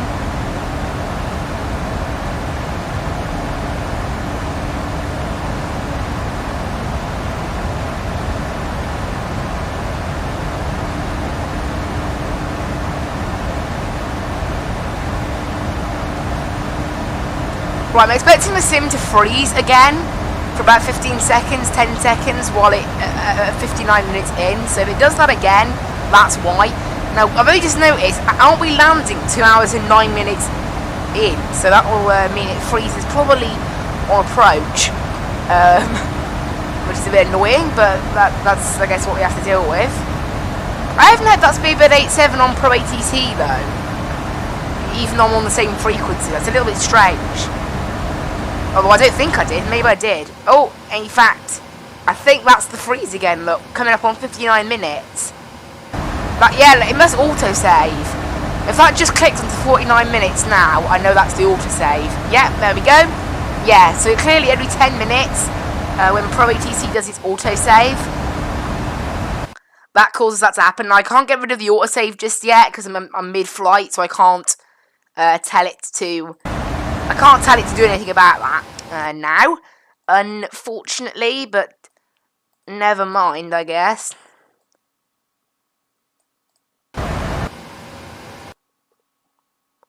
Yeah, I can see the Speedbird on my route, which is really nice. Unfortunately, it's just over 20 miles away, so I can't really see it in-game. Whoa! Is that loading in some more AI? Like a very slight. So there was only one AI previously. Is there now more than one in the area? Because there was a very slight freeze, like it was loading in. Yeah, there's 2 planes now. So there's quite a few planes in the area now, including one. Yeah, including one flying to Reykjavik. No, yeah, to Reykjavik. And there's also a lot. So yeah, there's a few more planes now that have spawned in as we're getting closer to the UK. My sim might start to lag a little bit now, unfortunately, but for now it's still pretty normal. It will get worse as we get closer to Manchester. Normally, I remember on that sim, I will normally have about between 0 and 5 planes in the area at any one time, so it's pretty normal. This level of traffic, but when we get close to the UK and it starts building up a lot more, then we may have some slight lag issues. The processor can't really deal with that amount of AI traffic, coupled with obviously the poor optimization of FSX. My processor just doesn't get on with this game. I said, luckily this PC is actually pretty good for running the new sim, because the new sim is actually going to be much more heavy on the GPU. It's not going to really, it doesn't appear to be that bad on CPU, which is nice. Even a Ryzen 3 could run it on low settings of an i3, and I've got an i5, so I should be fine in terms of settings on the processor. But I said the graphics card may be a slight problem. I don't know. Have to watch it.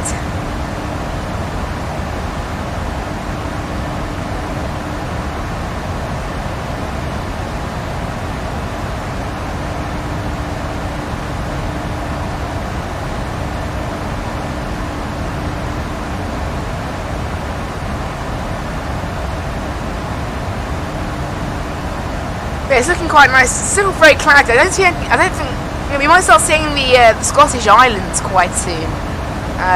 We're going to be heading over them. So, we have been flying now for 462 miles.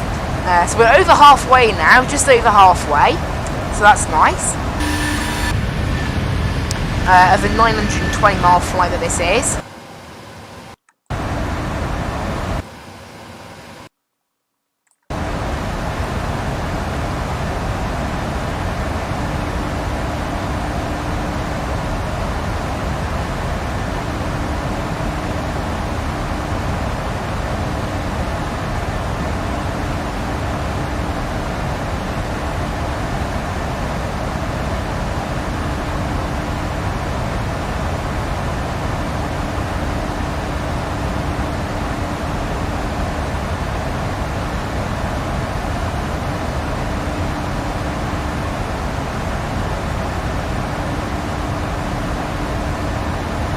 We're coming up on a dodo now. Maybe a left turn. I don't know what BCL is, but it's a VOR of some kind. Obviously. And oh, hang on a minute, that Iceland Air is at flight level 343 for some reason. It's not an exact cruising altitude, I don't know why.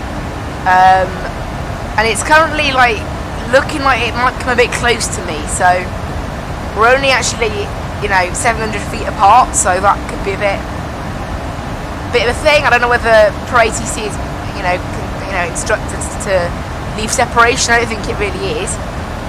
Although I can't actually see the Iceland there on my TCAS, which is a bit strange.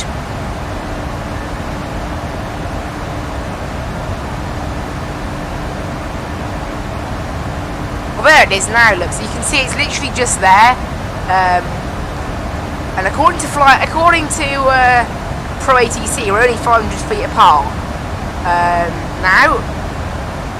Also, I am getting a slight bug as well. I don't know why.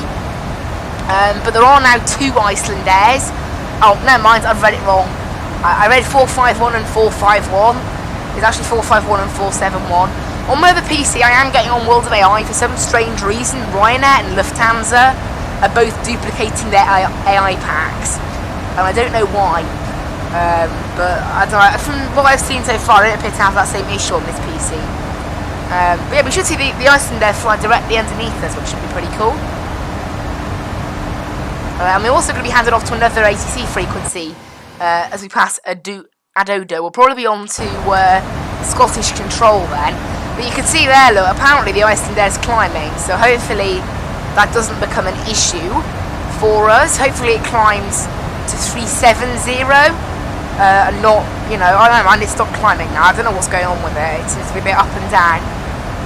But it's currently heading right towards us. It's now only 20 miles away, so we may get a little traffic warning from the plane because it isn't 1,000 feet below, it's 900 feet, or it is now 1,000, so I don't know what's going on there. It seems to be changing altitude a little bit randomly, which I guess it does kind of sometimes do.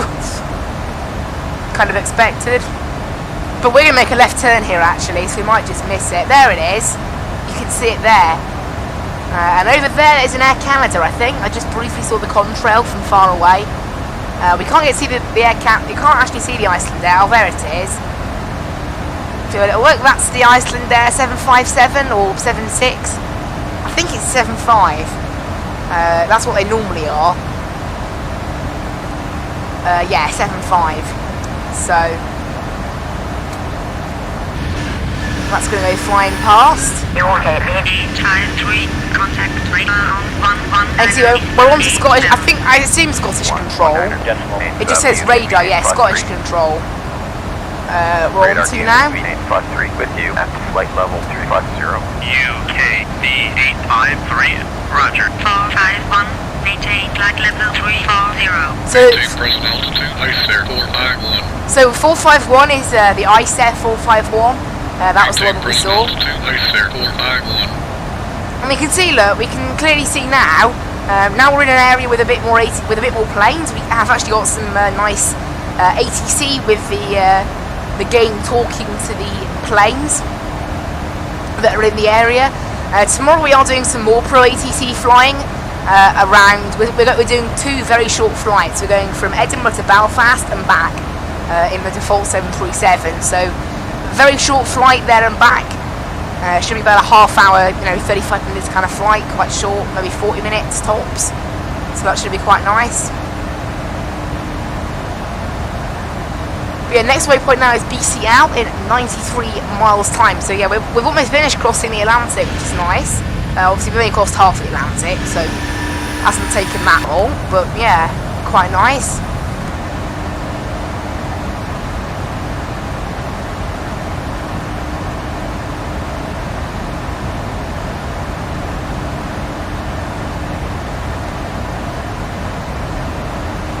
We still haven't had our start or approach confirmed with us yet. Obviously, it still says expect right now, so it's not certain what we're going to get given just yet.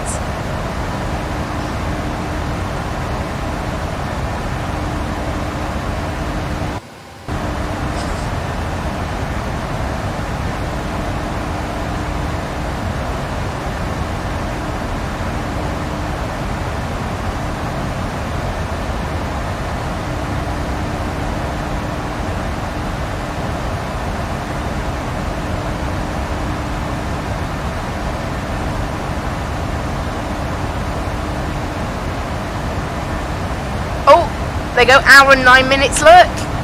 There's another freeze. I hate that. It makes me scared when it freezes. Well, I don't know why it takes this long to autosave. I'll make sure I turn it off for tomorrow. There we go. Yeah, I'll make sure I turn that off tomorrow. To stop that happening. Because it's really annoying. Every 10 minutes, like, it is really, really annoying, so... but you can see there, actually, it's not long until we have to descend, about 35 minutes now, so we're chewing up those miles pretty good today.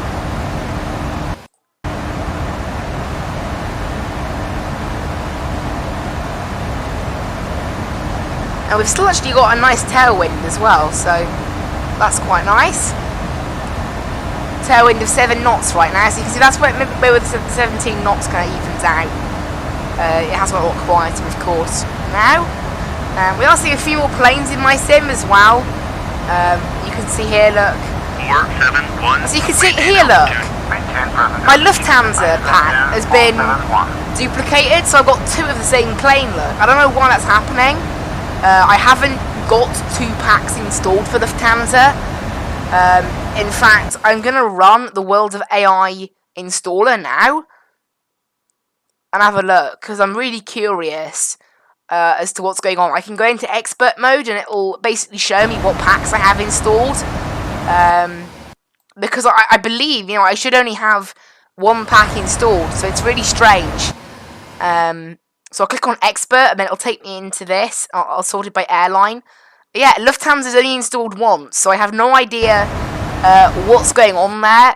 You know, why it is. So I'm getting this slightly odd, you know, system. I'm going to tick flight info now as well, so I know how many flights I've got going. And it's very weird. I have no idea what's actually going on. But yeah, Lufthansa, there's 7,500 flights apparently. And it is really weird. I have no idea why this is going on.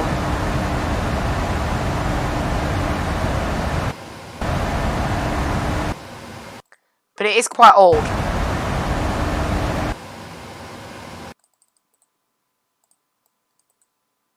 But yeah, that is quite weird. I don't know what's going on there with ProATC, because I haven't installed... The only thing I thought was that maybe I installed a scenery, because some sceneries, like the Dublin one, for example, that I installed, does duplicate AI. It comes with AI, but I deleted it. The reason I deleted it is I noticed it when I started up my sim.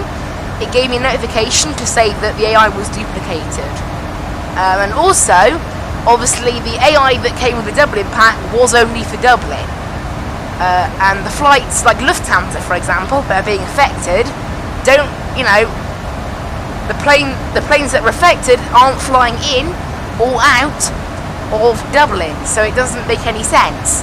So I don't know what's going on. It seems to be Lufthansa and Ryanair. They seem to be the two airlines affected, and I don't know why.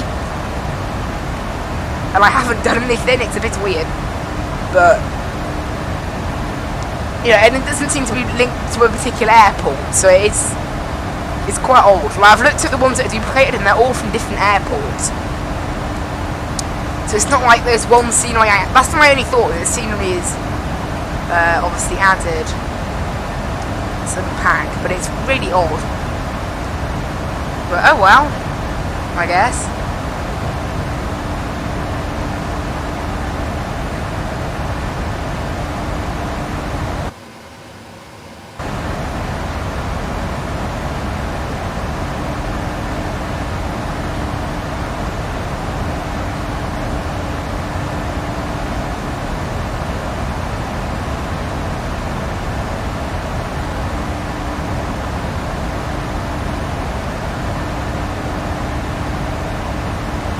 Also, there's the Ice Air 431 there off on our screen. That's also heading to Reykjavik. Plenty of Iceland Airs heading to Reykjavik in the other direction. So I guess it's just we just caught it at a quiet time or something.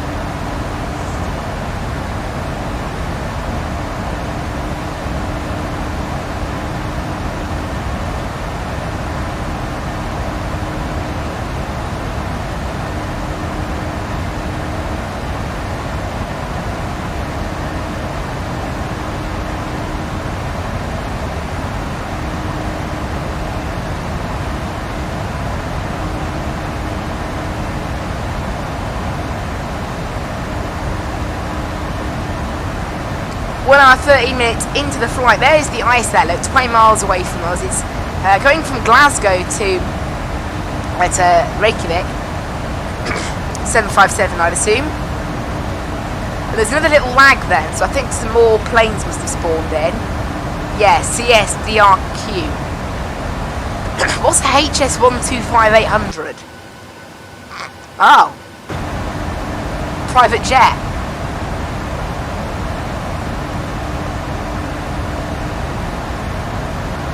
On the ground somewhere. Who knows where? There might be some worth you in Manchester yet. No, not yet. Probably in the next 5 minutes though. There'll be some nice new weather. 431, maintain altitude. Present altitude, Iceland Air 431.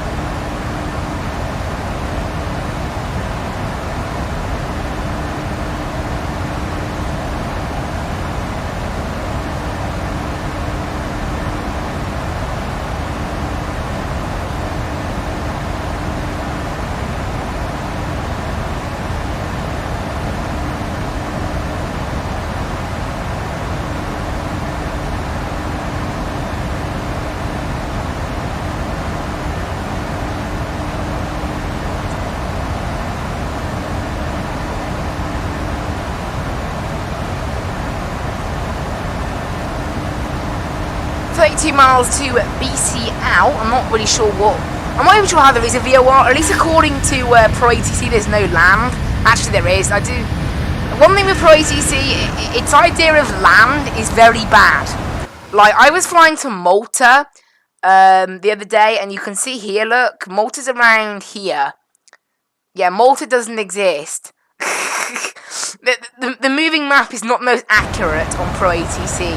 That's for certain. Unfortunately, but it's nothing really that bad. It's just a little bit funny almost. It's like, really? It's not good at the geography, but, you know, whatever.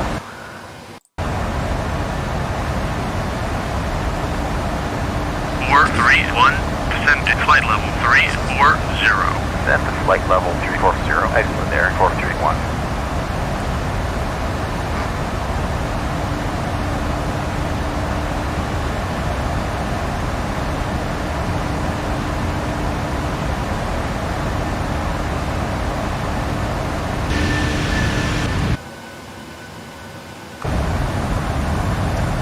Yeah, lots of clever. I don't know what it is with the squares of cloud, but they seem very common over the Atlantic, that.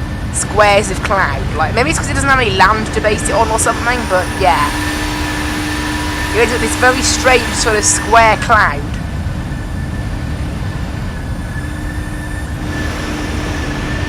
It just doesn't look normal.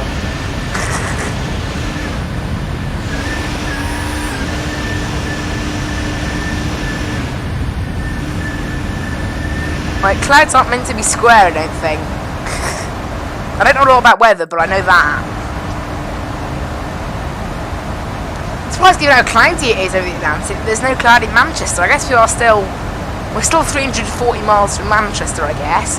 Even though we're over the UK now, almost.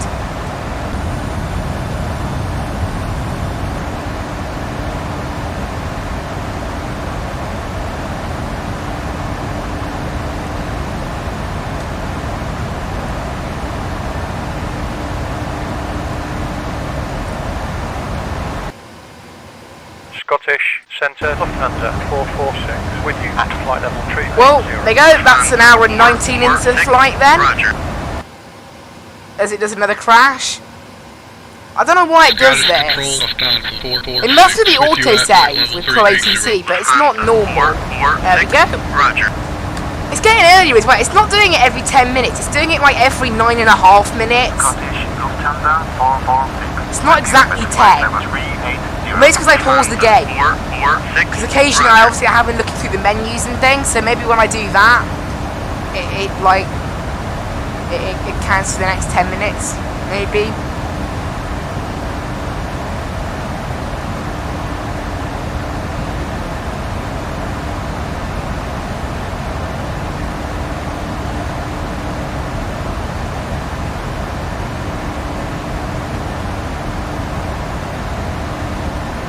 Watching the countdown of the Microsoft Flight Sim, it's like, oh, not long left. 3 days, 8 hours, 57 minutes and 25 seconds. Not long. Not long. Been waiting for this sim for ages now.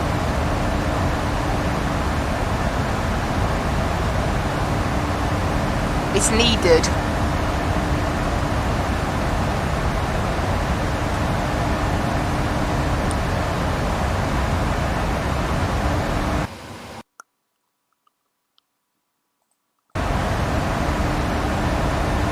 According to ProATC's map, I'm actually going into some new airspace now, but that hasn't changed its mind on there, so generally we probably won't be swapping over frequencies.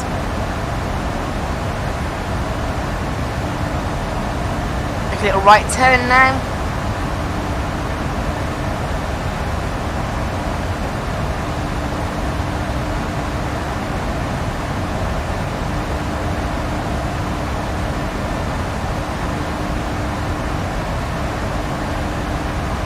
Also, I have to do manual descent initialization. There's also another ISO actually, ISO F943. Now, according to this, we'll have to be descending just after. I can't see without going off. I'm trying to read it from the list. It goes north. Oh, after Osmeg, just after Osmeg, this thing wants to descend according to ProATC. And it's looking pretty accurate there, so I did change the vertical speed of the 737 to kind of match this plane, so I could get a rough estimate from ProATC. Obviously, I'm still using manual descent initialization because, well, quite simple, it's a lot better using manual descent initialization because you never know. I don't, it's just a guess really with the vertical speeds that I put in. So ProATC is, it does vary, depending on how much weight you have on board and things. It's not like a default aircraft where I'm in charge of the vertical speed and its vertical profile, and it can't make one up for itself. This plane makes one up for itself.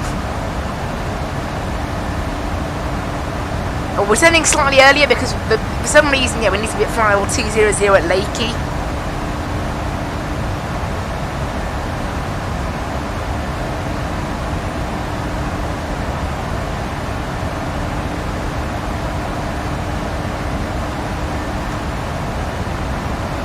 Also, in half hour's time, we'll have to swap one of the comms around on Fly UK, so that's interesting.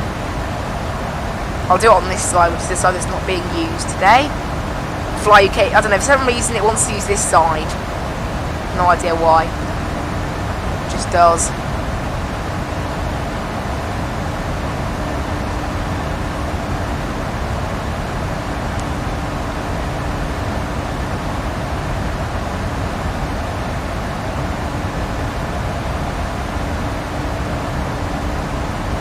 Looking at a pretty nice tailwind in there, so we've been pretty lucky today with the wind. It's quite nice.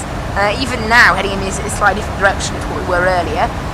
That's the other ISET, going from Paris to Reykjavik. The amount of Icelanders I've seen heading in the direction of Reykjavik, I guess, kind of makes sense to coming from Reykjavik. We're probably on the same route that they're going to be taking up.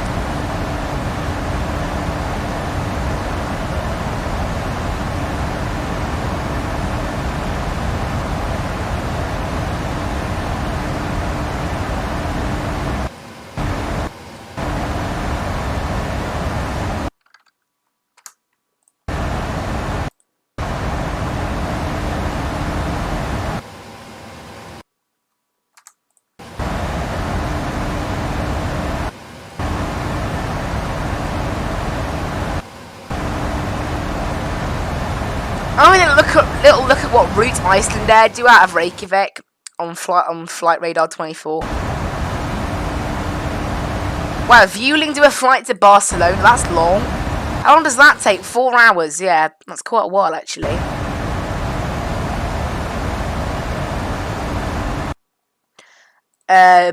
Budapest, how far is that? 4 hours as well. So that's pretty average then, 4 hours kind of thing. Also go to the US though, that's a lot longer. So they do a flight to oh well, Icelandair do a flight to Seattle, so that's I can't see because it was cancelled last time. Okay. Oh there you go, 6 hours 51 minutes, that's quite long, yeah. I don't know, I like looking at like the longest flights that you could do from places. It's like, because obviously Reykjavik tends to be used as a stopover point for people who don't want to fly the full distance transatlantic. And it's just quite obviously, and people who just want to go to Reykjavik as well. So yeah, next waypoint is Togmo, then it's Bruce. That's kind of a funny name for a waypoint, but waypoints don't tend to have actual names. They tend to just be like words that make word, like they tend to be a bunch of letters that just make a word that's kind of gibberish, like Orville or Ripno, for example, or Arflight or Petux. So to have one that's actually a name, like Bruce, is quite rare.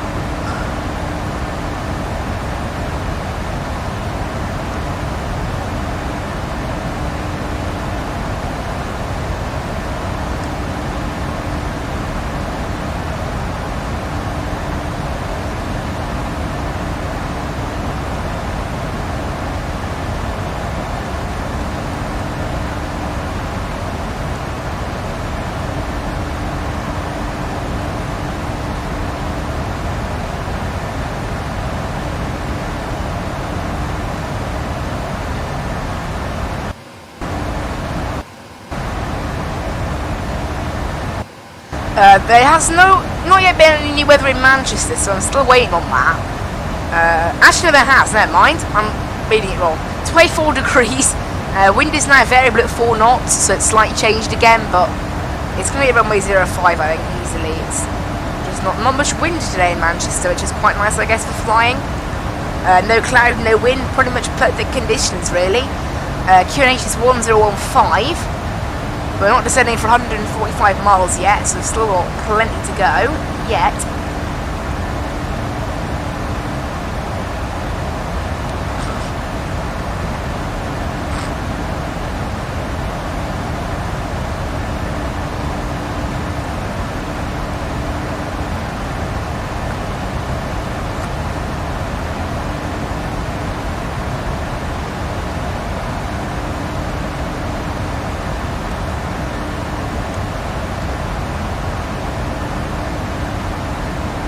Yeah, there's another Lufthansa as well that's also been duplicated. It's so weird. Like Lufthansa 450, although saying that, duplicate seems to have been deleted. At least looking at the ProATC radar screen. It was initially duplicated, but it looks like it's been deleted now. I'll have a little look.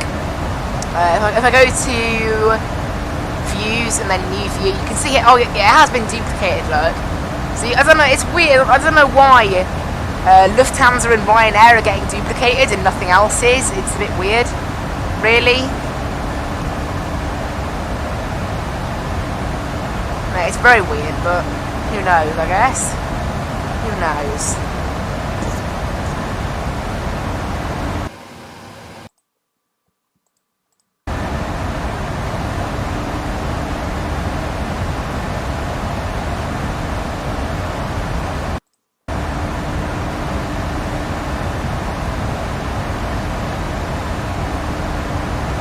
Now, I don't know, we haven't been cleared for our start still. Oh, that's a freeze.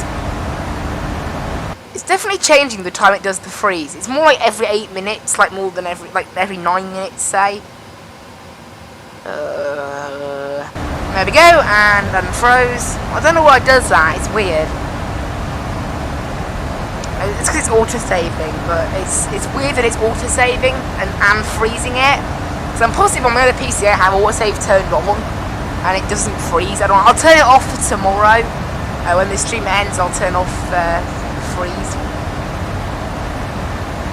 It's being a bit odd.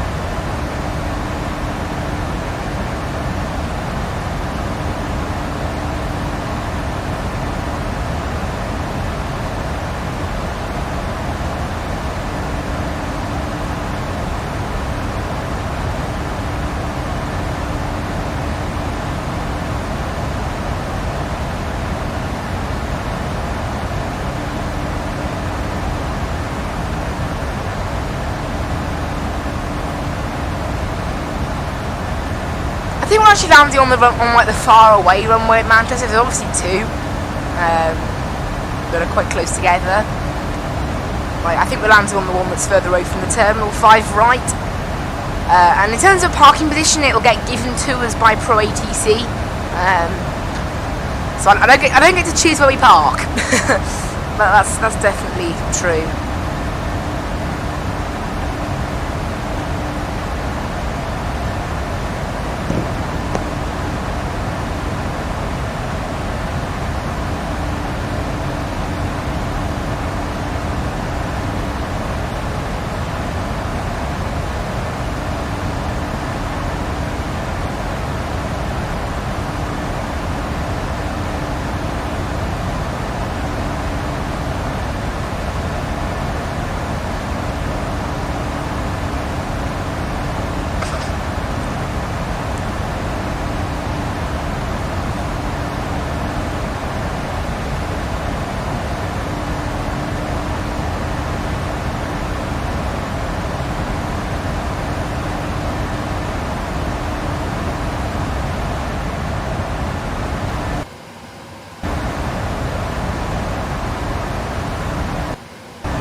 It's quite nice out there.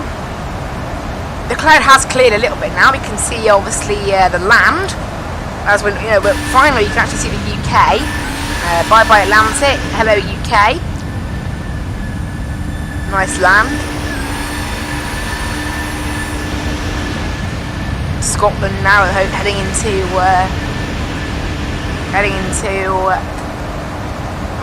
England then, and then down to Manchester, of course. Still on Scottish control right now, and we probably will be until around Osmeg. I think is where we're going to be changing frequencies onto a London control around DCS. Yep, just after DCS apparently, although I think the control boundaries are slightly wrong in ProATC and all that, I think, looking like, I don't know. Yeah, DCS is where we go onto London control. I think the boundaries are slightly off in the sim.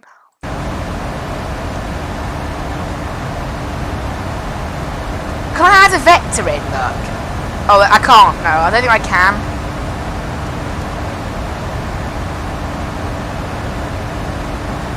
No, it just adds a 9. I was wondering if I could add a vector in. Right, how do I close this view? Oh no, how do I close this? I accidentally opened it by pressing...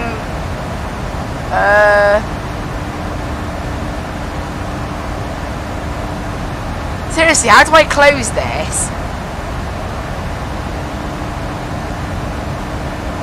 Oh, there we go. I just pressed the opposite of what I already pressed. Makes sense? I didn't even know you could do that. I've had FSX for this long and it's taken me that long to figure that out. What if you did like a wing view? Look, I could do a wing view, look. When we land. Why didn't I know this? Seriously, why did I not know that you could do that?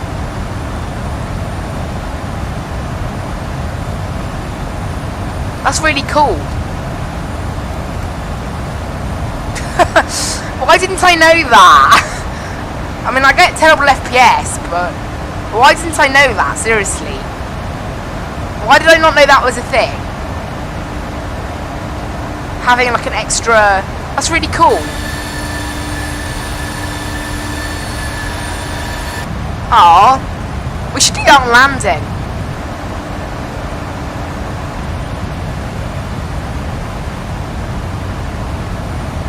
If the new sim has that, I don't think it will though. That's unbelievable. How did I only just find out about this now? Well, I could have used it for all my streams. It would have been really cool. Well, oh well, we'll get rid of it now anyway. I won't bother using it, but... Oh wow, I deleted the wrong one. I deleted the wrong one, and I think it's lagged out my sim. Oh, there you go. We're good. We're good. I deleted the wrong one. I deleted the normal one. There we go. We're back in again. We're back in now. Yeah, I don't know. I wish I'd discovered about that earlier, actually. It's a really cool little feature, that. I didn't know about it. Oh well. Oh well. I guess I didn't know, and that's the end of that. I wonder where I can add a waypoint called Vector.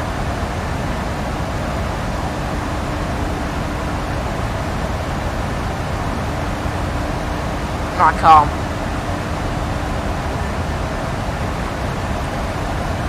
How can I create like a discomp between them? There. So if I create discontinuity, I don't want to do that though. It'll probably get confused with me then about the top of descent and things, so I'm going to leave it. But yeah, we are going to get vectors after Rosen from the ATC, ProATC.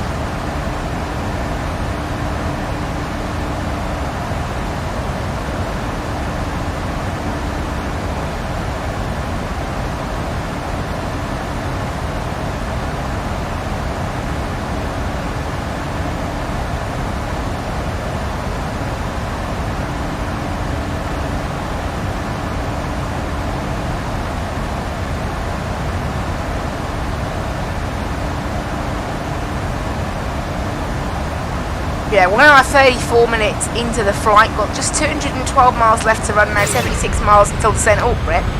Change the view. Yeah, there's no like planes in the area right now. I don't think, are there? Oh, there are a few actually, and you can see there. Look, and Fly B. I forgot. Yeah, Fly B has also been duplicated. So you can see Ryanair duplicated. Well, I don't know why. Why is it all duplicated? I'll look it up.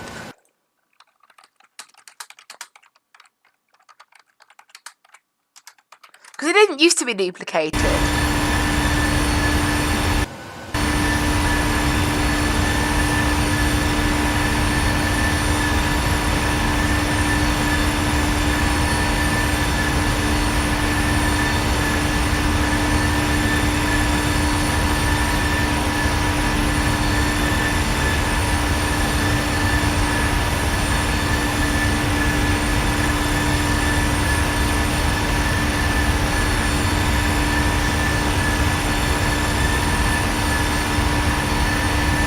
Apparently it happens when you refresh the scenery library during a flight, but I haven't done that, so that's quite strange.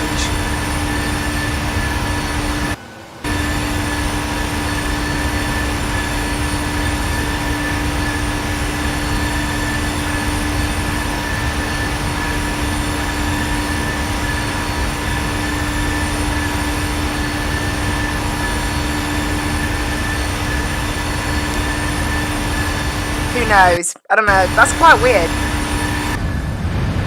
I don't know why, but yeah, literally, I think Flybe, Ryanair, and Lufthansa is duplicating the AI of, and it's really annoying because it does mean I have more, particularly airports like Manchester, which and Gatwick and things, where have a lot of traffic. It gets very busy now. Oh dear.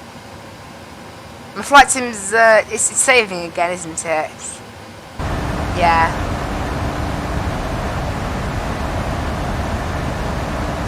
But again, I'll have a look at the traffic BGLs that I have installed, and I'll try to delete it tonight. Again, while I'm going through all my sim. I might just leave it though, honestly. I said I'm not going to get much more use out of this sim now anyway, so I can't even remember where it stores them all, if I'm honest. All the traffic files and things. I think it files them in sim objects, but I'm not totally sure. So who knows?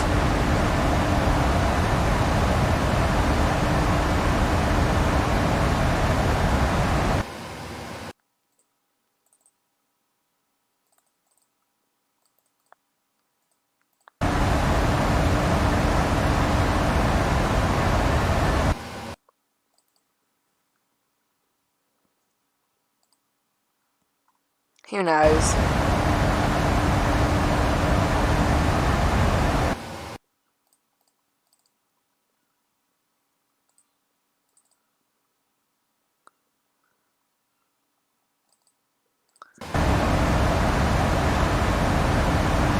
Right, 188 miles to go.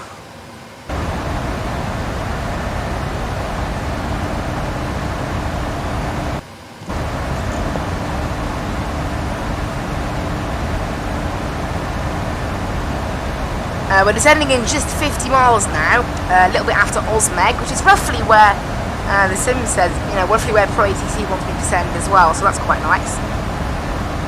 Means they're roughly accurate with each other.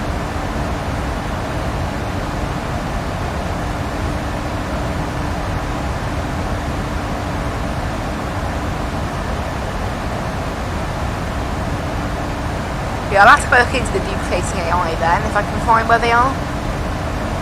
I say it might not be worth it though, honestly, that's the thing.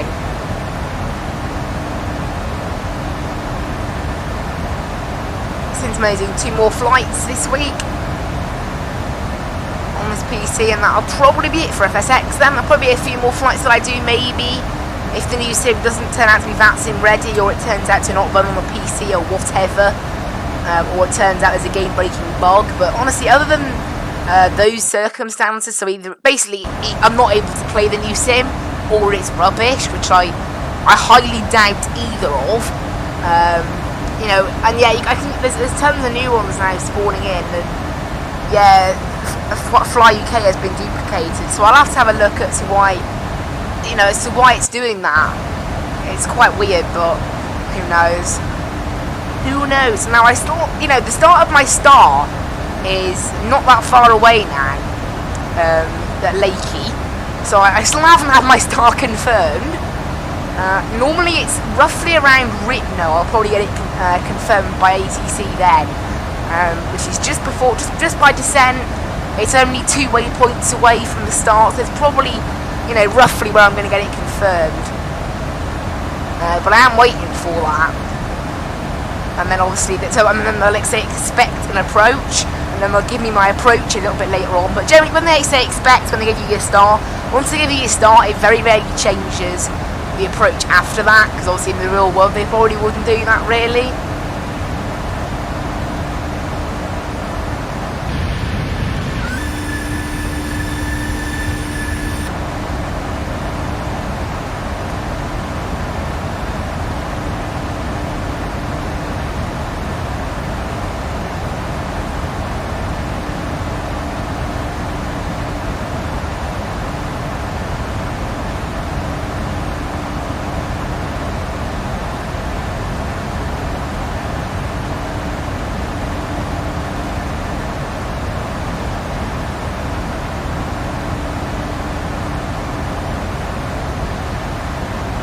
Miles to Orville right now, so not far to go, but then be a little these 2 waypoints, Orville and Osmeg, are literally in the same place, and then after that, yeah, Lakey and, Ritno, DCS, Lakey. Now this can go down to 40 North Mile range now. I want to turn it down to that for the descent and the star. Not that there's much of a star really.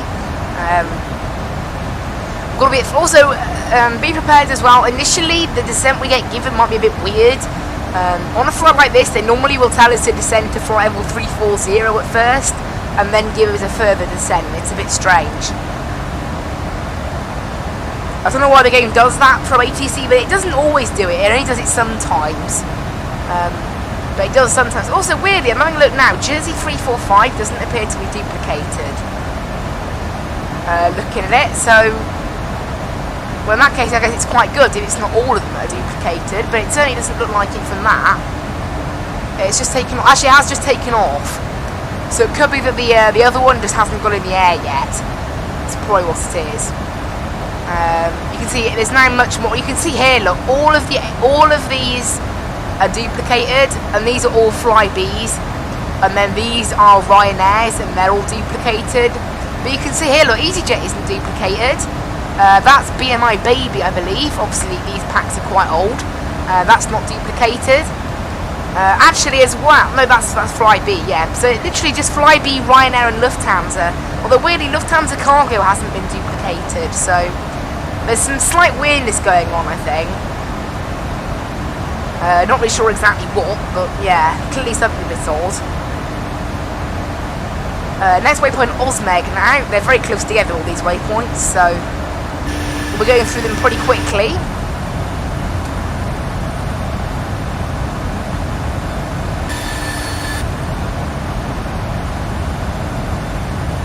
Looking quite nice out there. You can see there now, just about past Osmeg, next waypoint now, Ripno, heading in a straight line to there. And I'm expecting our star clearance pretty soon then, because we're going to be descending in 13 miles, so this flight's gone pretty quick really. We're already at the point where we're needing to descend. I'll just check our landing speed, 11155 as well on the frequency and 052 on the course, and then our landing speed is of course there. 10,000 foot runway, so we're going to do all brakes 2, should easily be enough for us today. And we are now getting a little bit of headwind, 2 knot headwind, so I guess that's balancing out the tailwinds from earlier then.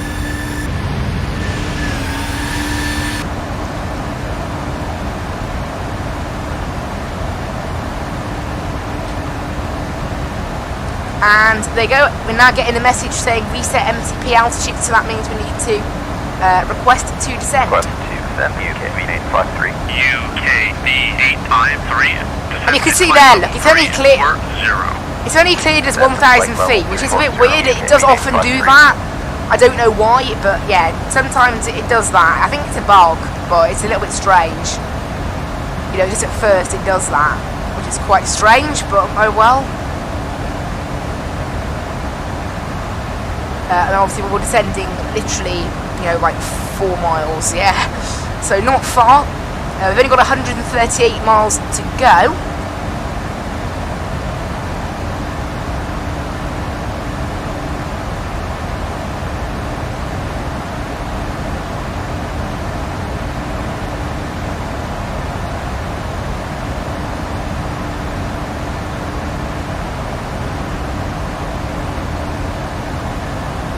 And again, it looks like the descent is starting now. As I said, it's a little bit weird that we're only going to be descending 1,000 foot at first. It hopefully will give us a clearance. Sometimes it does actually make you wait at 350 for a little bit for some reason. I know, 340 I mean. I don't know why it does this. In its descent, it's a bit of a strange one. But, you know, whatever, I guess. UKD 853, descend to flight level 240. There you go. So now Descend to flight level 240. we've been cleared down to 240, and you can see there, look, we didn't manage to get that far before it cleared us lower, so we were alright in the end. I did have to, luckily it did go into the mode where it thought we had to hold that altitude though, so I did have to turn off VNAV and then turn it back on again, but that's no massive issue really, is it? And there we go, it looks like it's doing autosave again.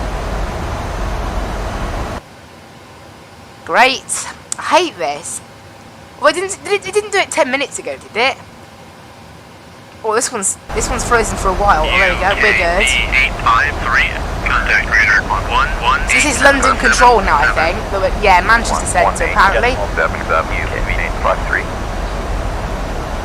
Radar UKV 853. Passing flight level 330 for flight level 240. UKV 853 identified. Continue on navigation. Continue on UKV 853. And we still haven't been cleared on our star yet, which is a bit worrying considering after DCS, our next waypoint is Lakey, which is actually the start of our star. So, really by now, we should have been cleared. It might wait until we pass DCS to do it. I don't know, but yeah, by now I would expect to be cleared. So who knows what it's planning.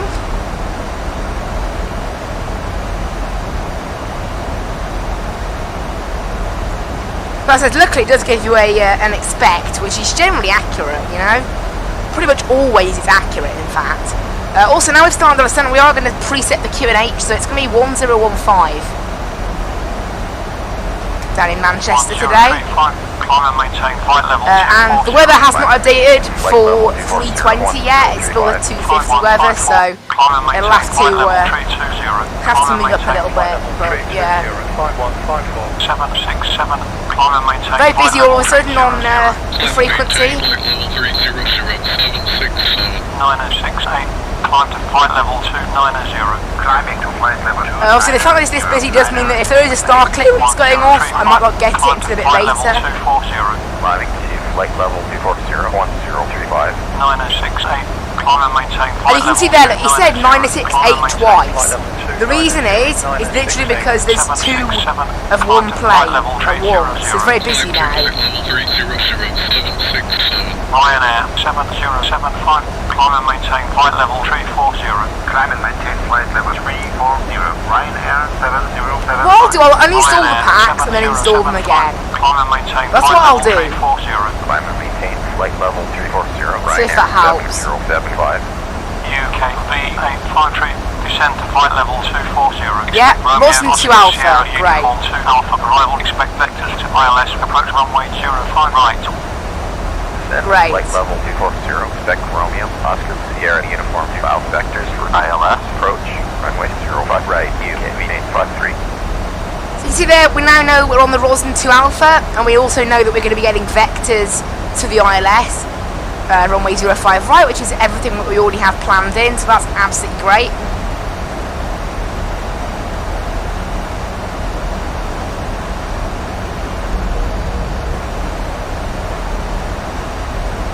And at the moment we're only cleared down to 240, I'm expecting to be cleared down to 200 for Lakey. However, obviously I'm waiting on that. After Lakey it may be a slightly steep approach, descent. depends on what it's got, but yeah. Down into Manchester we go, and I said, yeah, I'm gonna do a reinstall of the AI for those 3 airlines in the hope that it fixes it. However, who knows? It probably won't, but whatever, I'll try. It's a bit of a weird one, but yeah, it does happen sometimes.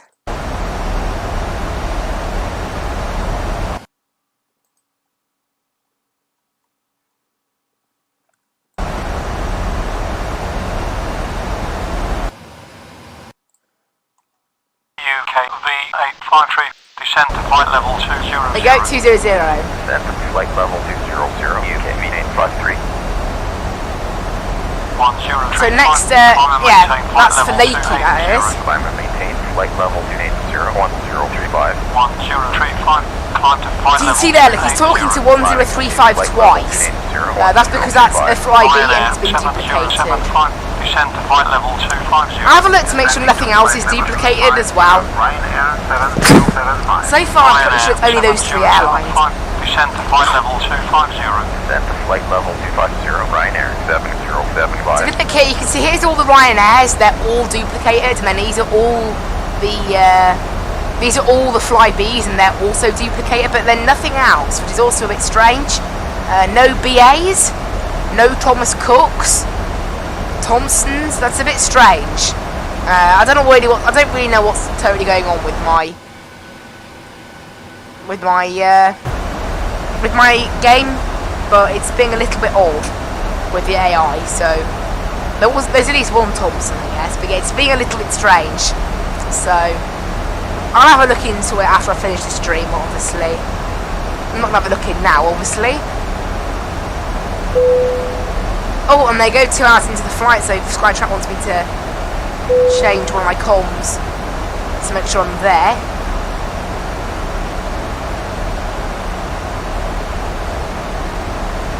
Perfect, that's all happening with me now.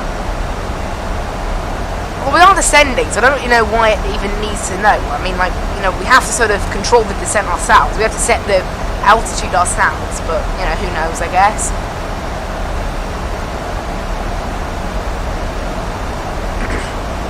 9068, descend to flight level 190. Descending to flight level 190, 9068.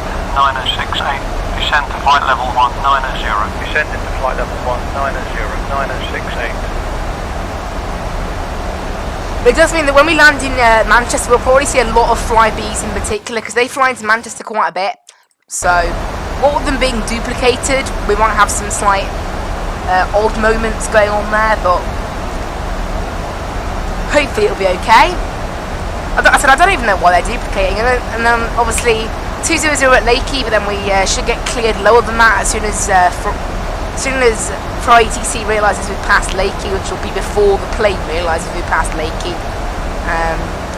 Because this plane only says we passed a waypoint once we're within 0.5 miles.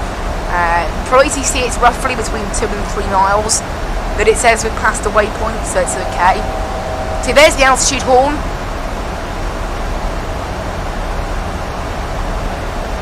For our... UK.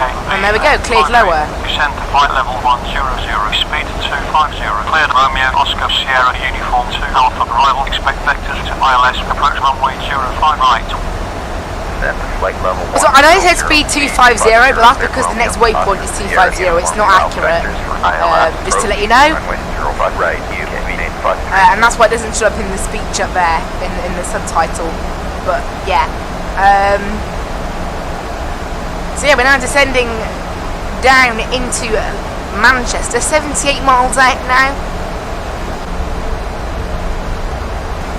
After, you know, now we're on our free descent now. Obviously, we are going to get vectors to the ILS.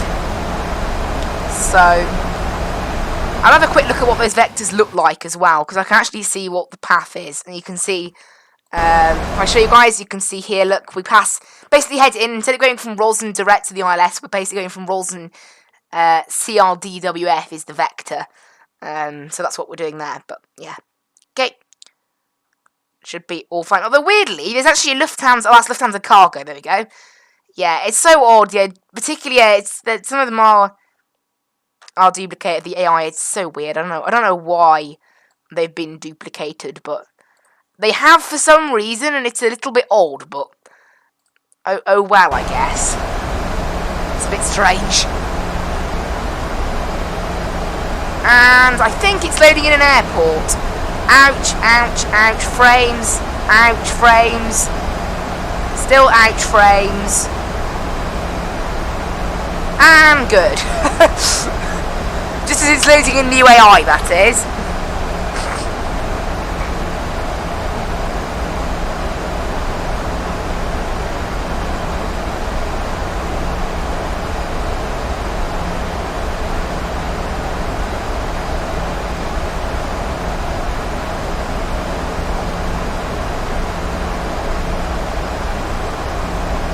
And then more lagging. So you can see now we're getting close to the bigger airports of the UK, such as Manchester. It's loading in everything now.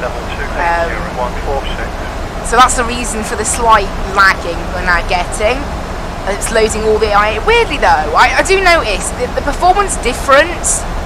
I think it's doing another save. The performance difference between tons of AI and like 15 on VATSIM. I don't know why VATSIM is so performance heavy compared. Like, look how many AI are loaded in. Oh, here you go. It also appears that Aer Lingus regional is also duplicated. So, yeah, I don't know why. It's weird. It is weird that they're all duplicated. So I think it has something to do with. I think it has something to do with the Dublin itinerary I installed. That's what I'm pretty sure it is. So I'll just have to go into it and make, because I deleted the models, but maybe I didn't delete the BGL files. So I think that's what's probably causing the problem. The Dublin itinerary. I might get rid of the Dublin itinerary actually, because I'm not really flying into Dublin again now. So maybe that will just be a quicker fix. Although saying that you removing the scenery library wouldn't change everything. So I think going in, and I'll have to delete the BGL files if I can find them. The traffic files that will have been put in there.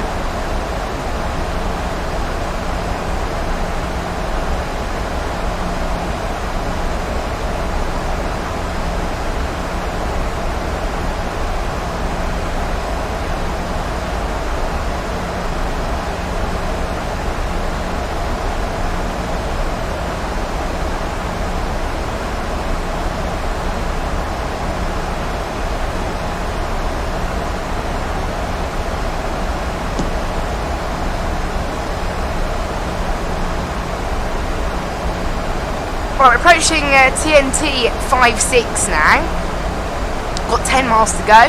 Turn us down to a 20 nautical mile range, and you can see we're slowing down to 250 knots now for this waypoint. So down we go, around 14,000 feet. We'll go ahead and turn on the seatbelt signs now. Got a plane up there. There will be a lot of planes in the area now, probably. Now we're in a bit of a busier part of the world, obviously. We'll be handing off to an approach controller at some point quite soon. Just not yet, I guess. By the game, and obviously after Roslyn, remember, we will be getting vectors, so we've got to keep our heading select handy and make sure that's all good, and obviously do vertical speeds and all the rest of it like we would on the VATSIM network. So it's quite similar to VATSIM really in a way, quite nice. Then at Roslyn actually it is down to 230 knots. Descend to flight level 60, contact Manchester, approach on 118.57. Descend to flight level 601, 18.57, UK V853. Approach UK V853, passing flight level 130 for flight level 60. UK And then I'm now getting to go cleared via, and then again expect vectors to ILS 05 right, so that's just what we're expecting, that is. Cleared Romeo, Oscar Sierra Uniform 2 Alpha vectors for ILS, approach, runway 05 right, UK V853. So we're now on Manchester's approach like frequency now. We're going to be slowing to probably to 230 knots here at the decel point. Just check that all our speeds are correct for landing, and you can see, yeah, we're not actually going direct to the ILS. Of course, we are doing we're doing vectors after Roslyn. And those vectors are hopefully going to be correct. not always correct, but I'll try and make sure they are anyway. We're slowing down to 230 knots now. So this, I don't know, this thing should actually keep track of that by itself, I think. As we descend into Manchester, not really, no cloud at all. Winds are now 020 at 6 knots. QNH is 1015 still. So that's what we've got pre-tuned in there is correct now. You can see there's the city of Manchester below us. Or maybe some of the other northern towns and cities. There's quite a few of them. Right, and it doesn't look like this thing is slowing down in time. I thought maybe the descent brake would do it, but looks like we're going to have a speed brake to slow us down, and that isn't actually doing anything. I don't know why that... It's weird though, we're only doing 1200 feet per minute, and we're basically idle, and yet somehow we're not really slowing down. I'm not totally sure how that's actually possible, but okay. Right, prepare to go heading select now. Probably about 170, probably about 200, the vector we're going to get given, I suspect. However, that is just a guess. We'll wait and see what we're given by the game. But you can see here, the game actually thinks that Rolson is on the heading of 155. That's what ProATC thinks. I'm actually on a heading of 150, so it's never about exact. 215. Right turn to heading 15. So it's never about exact, so I will have to watch to make sure that the heading they've given us is actually the correct one. The vectoring is not maybe quite as good as it could be. Possibly, I don't know. Approach 3712 with you passing flight. I'll do a speed intervention now as well, 3712. so I know how fast we're going. And 10,000 feet on go the landing lights. 3712. Okay, and we'll do a vertical speed now, 1,000 foot per minute. And that should be good for now. Because obviously we are taking a slightly extended course to the localizer. It's not, you know, quite as direct as maybe it could be. So... we'll just keep this for now. Keep this speed, keep this vertical profile going. And by the looks of it, it actually looks like the vectors they've given us are pretty accurate in accordance with what they think. So, and then shortly after, we'll be given a left turn then onto the ILS basically.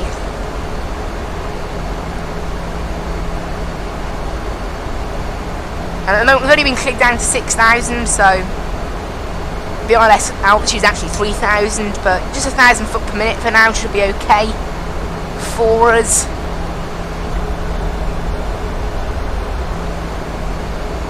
And it does look like the frequency, if you look at the map, look, you can see our plane is slightly going off course to the vector, which is there. I have no idea, again, you know, obviously in real life, there isn't such thing as a vectoring waypoint, it just does it to put in, so it knows where to go. But basically, if you miss the vectoring waypoint, it gets freaked out. So generally it's best to make sure it's okay in the first place. So yeah, it's a bit of a weird one. Looks like it's quite busy on the ground in Manchester, but yeah, it looks like a heading of about 211 is good. I think it doesn't take into account wind. I think that's why the vectors they give you often tend to be wrong.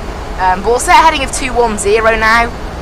See if that gets us a bit more on course. I've zoomed in to make sure I can see roughly where we're meant to be. It's very busy on the ground in Manchester at the moment, so again, luckily I have noticed this game seems to actually delete AI for you if they're in your way on approach.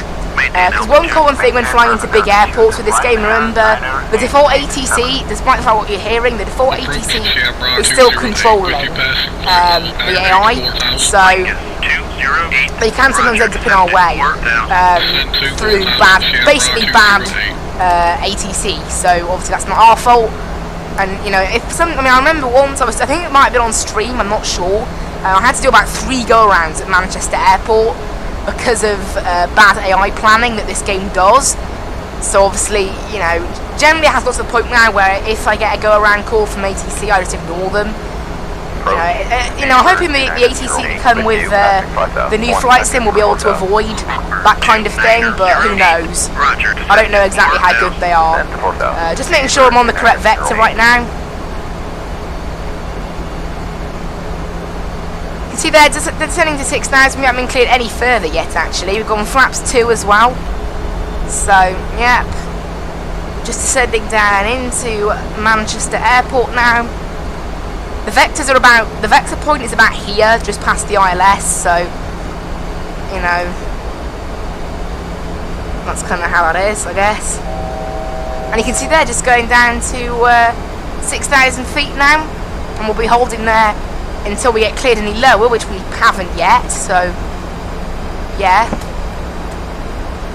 9er 887, maintain altitude. Maintain present altitude. And then there's some lag. 9er 887. There it is, lag, lag, lag, as it's loading in. I don't know which airport, it's already loaded in Manchester, obviously, so I don't know where exactly it's loading in, but yeah, a little bit of lag. See there, basically at 6,000 now. We have not been cleared any lower just yet. And you can see there's a plane coming into land at Manchester, I'm guessing. No, I think it's actually a plane coming into land at Liverpool. You can see there now we are levelled off. We're at 210 knots now. Estimated flight time today was 2 hours and 16 by SimBrief. It'll probably end up being a little bit shorter than that, I think, but yeah. And we're pretty much on course with the vectors now. So it looks like a heading of 209, 210 will be pretty good. So you can see there's Liverpool. That's why they're probably holding us at 6,000 to make sure we're not in the way of traffic arriving at Liverpool.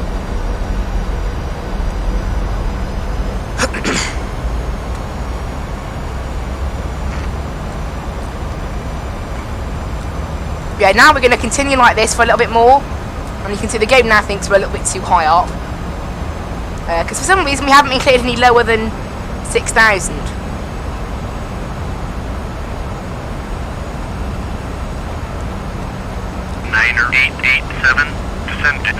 So the game now thinks I should be a little bit lower now, like 500 feet lower than I actually am. 887.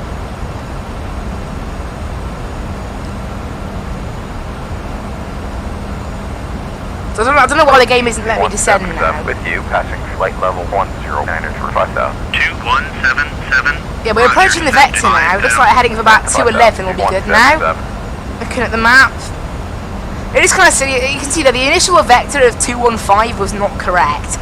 But now we're going to get turned onto the ILS. And there's plenty of planes arriving all at once.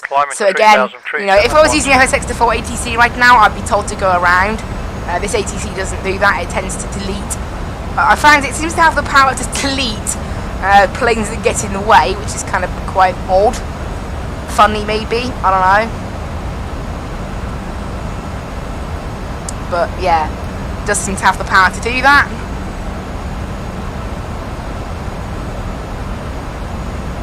See there, I'm just setting the ILS, just constantly ticking it basically, just so it, you know, so that if we do get a turn onto the ILS, this thing picks the most appropriate path. Maintain altitude. Maintain present altitude, Shamrock 208. UK There we go.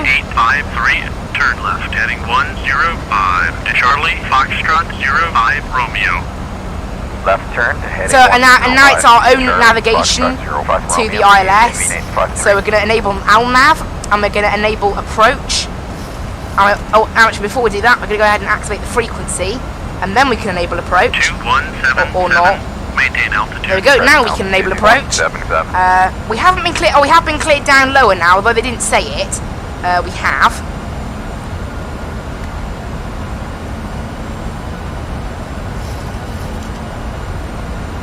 So down this plane is now going to try and descend, I guess, in time.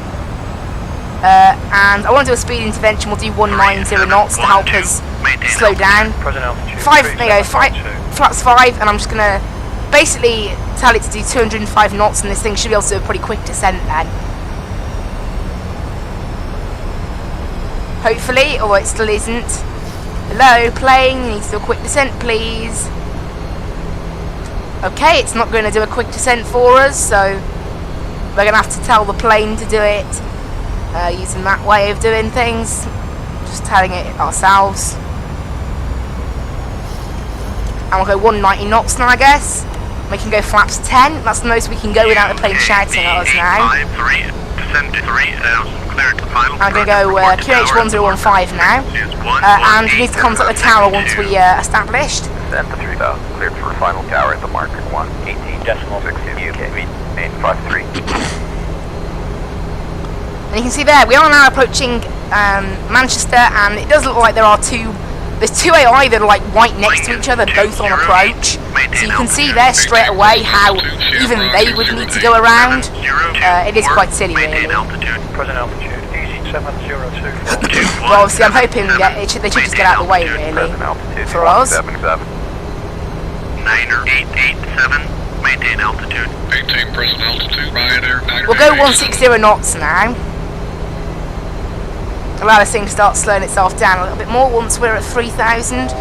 We are mildly too high still, but we should just make it. It hasn't quite got the localizer yet, but it should have by now, really. It hasn't. 140. Slowing down to 140, 3712. As long as we're at 3,000 for this next ILS marker, we should be all good. And you can see there, VOR is active, and this thing is now holding the altitude, and we should be able to contact the tower now. So we'll go ahead and sort the frequencies, and why can't I? Okay, frequency to set is 11857. Request Tower landing UK clearance. There we 853 go. On final. UK 853.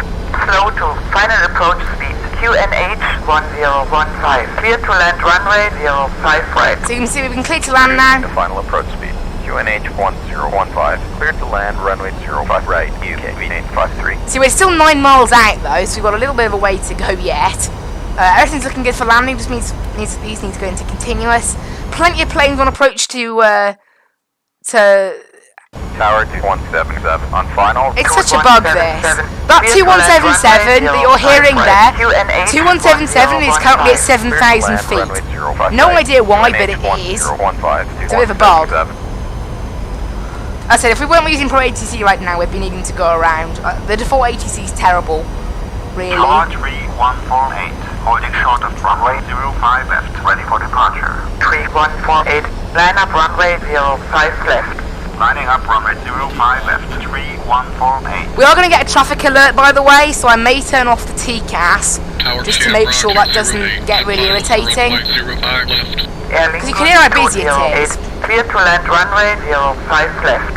QNH And landing speed is 135. And we'll drop the gear now. And then we can go full flaps after that. We'll go ahead and arm the spoilers as well. Tower 3902 on final. 3902. Clear to land runway 05 left.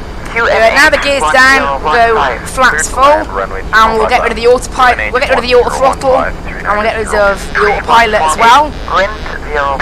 There we go, and yeah, it's very busy right now on the frequency because of how much traffic there is, really. You can see there's also planes landing 05 left at the same time, which is, again, kind of silly, but that's how it is. They're both landing 05 left though, so they're staying out of the way. Although, one of them will have to go around because they're both right next to each other. This is what I mean by the silly default ATC. Also, I need to give it a bit more power, actually, because we've just noticed we were a little bit under speed there. But we're all good now. We're all good for landing. 4 miles out. So there we go. Flight's gone pretty quickly, I think. Hopefully we can do a pretty decent landing. Pretty quick landing. No, pretty smooth. Be nice. We're a little bit off the localizer actually. Just turn left briefly.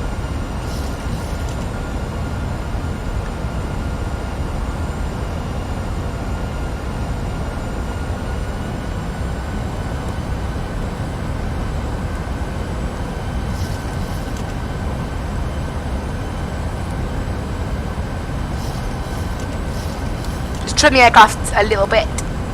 Make sure it's Tower 2177. on a Clearing good a missed course. approach. 2177. Confirm missed approach. Climb to 3000. Contact So you can see there, look, they're all, some of the AI aren't doing missed approach. Climbing to 3001.18 decimal 57177.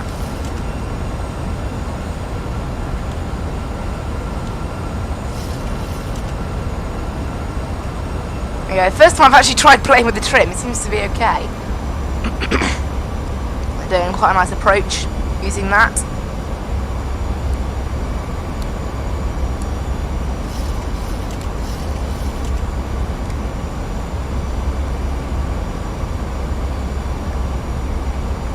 And you can see there's a plane on the runway, look.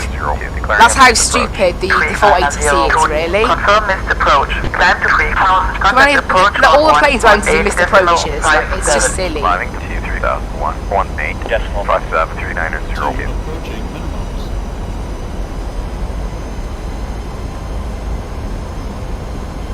Minimums. 50, 40, 30, 20. And they go off the power, and hopefully we can get a nice smooth landing there. Minus 180, nice. And reverses out. UK 8853. Gate is left. 70 knots, we want to vacate left, apparently. And there's a plane stuck on the runway. Again, just ignore that. It's the stupid AI being stupid AI. I don't know why, but sometimes they just stay there at the end of the runway. As I said, collisions are off, luckily, and yeah, we'll just ignore whatever the AI do in terms of.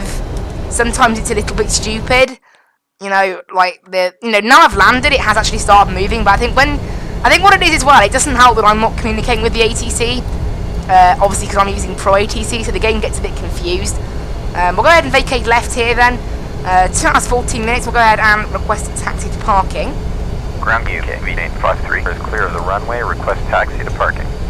UK V853, taxi via Alpha Charlie to Terminal 1, Gate 12. Gate 12. Okay. By Alpha Charlie to Terminal 1, Gate 12 UK. Now that taxi instruction you're given there is totally inaccurate. It doesn't really, we're not even on Alpha right now. We're on Victor, so it wasn't even mentioned. And Alpha is a taxiway on the other side of the airfield. So again, we're not going to use that to get to a gate. It turns into Bravo. So the game.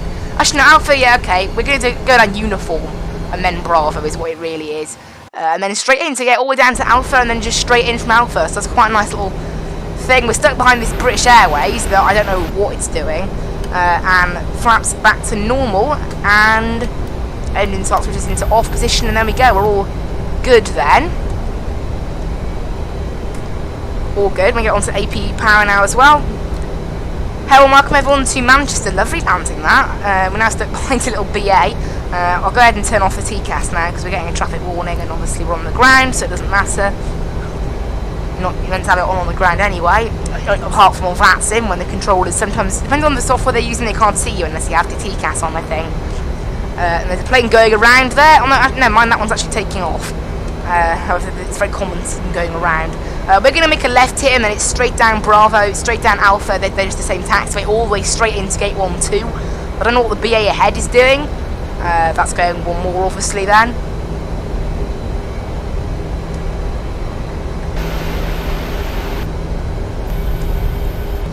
Hello, welcome everyone to Manchester.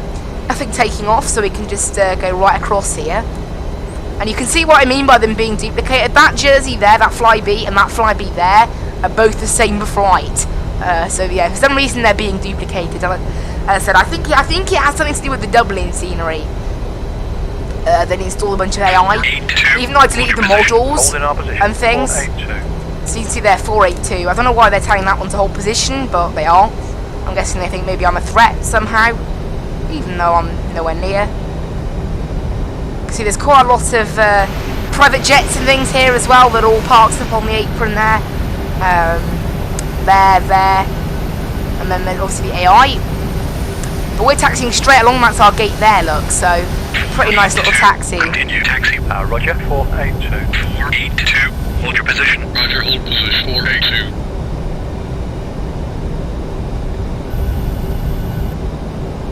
So hello and welcome everyone then to Manchester. That's been a really fun flight this, with ProATC, something a little bit different to that sim, obviously celebrating the last week of FSX. It's been, this simulator served as well, but it has to come to an end sometime, doesn't it? It's had its 14-year run. Well, not really, since most people play X-Play and P3D now, but I got into FSX, so that's the one I ended up using. Continue taxi. Roger, 482. But you can see up here, look, there's all our ground crew. Literally straight ahead is the gate, so that's really nice little taxi it's picked for us there. Very short taxi, and it should be straight ahead, however I'm not totally sure on that. That's what ProATC seems to think, however no, the game seems to think, the scenery itself seems to think that the gate is actually a little bit over here. Again, there's no taxiway markings, which is why it's quite easy to get this wrong. You can see absolutely no taxiway markings onto the gate, but it's, yeah, this gate isn't where ProATC thinks it is, basically. So I was going according to ProATC. Also, the location of the I don't know what the stairs are doing that far away, if you know what I mean. Like, they're not meant to be that far away. In fact, actually, I think he's trying to get us to go in there. So I think we have messed this up quite a lot. I think actually what ProATC was saying initially was right. So just ignore my terrible parking. We'll just turn right and then go a little bit too far.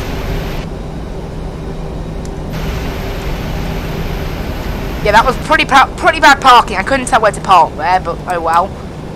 The jetway should still connect okay. Yes, it does. Good.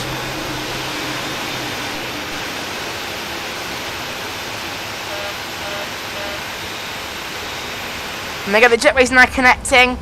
That wasn't a very good parking, I know that, but, you know, I didn't really know where the markings were. There were no markings, so who knows, I guess. And open the doors, open everything, and this doesn't even know where we parked. Just walk me there. There we go. That's better. Ground 477, request taxi. 477, taxi via Alpha Bravo to runway 05 left. So there you go. Now it was perfect parking. Runway 05 left. Well, I think I may have confused the jetway a little bit by moving. What on earth? What is that jetway doing?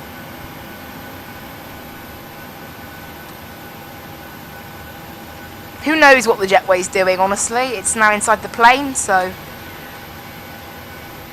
it's not a great attempt, is it?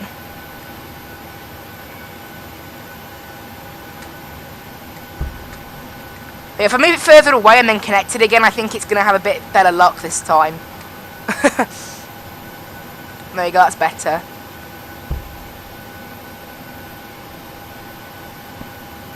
That's better, that's a better connection on the jetway.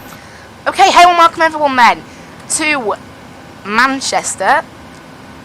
Parking brakes off, ground power on, wheel chocks on. Off goes the APU, off go the fuel pumps, off go the taxi lights, off go the beacon lights, off go the packs, off go the elect gens, and the probe heats as well, and the window heats, why not? Get everything off now. And seatbelt signs off. And there we go, that is it, guys. Go ahead and reset the clock there. Stop recording with Fly UK. 931 miles flown in the end. Stop recording on Skytrack. No, not Skytrack. On ProATC now as well. And here we are in Manchester Airport. It was terrible parking, but then it was corrected by the use of teleportation. I know that sounds stupid, but it's true. And I hope you guys really enjoyed today's stream. FSX, final week of FSX part number 3. Only 2 more parts to go now, and that is it. Time to say bye on the streams to this wonderful game. But I hope everyone really enjoyed, and I will see you in the next one. I will leave you with the end screen and the background music.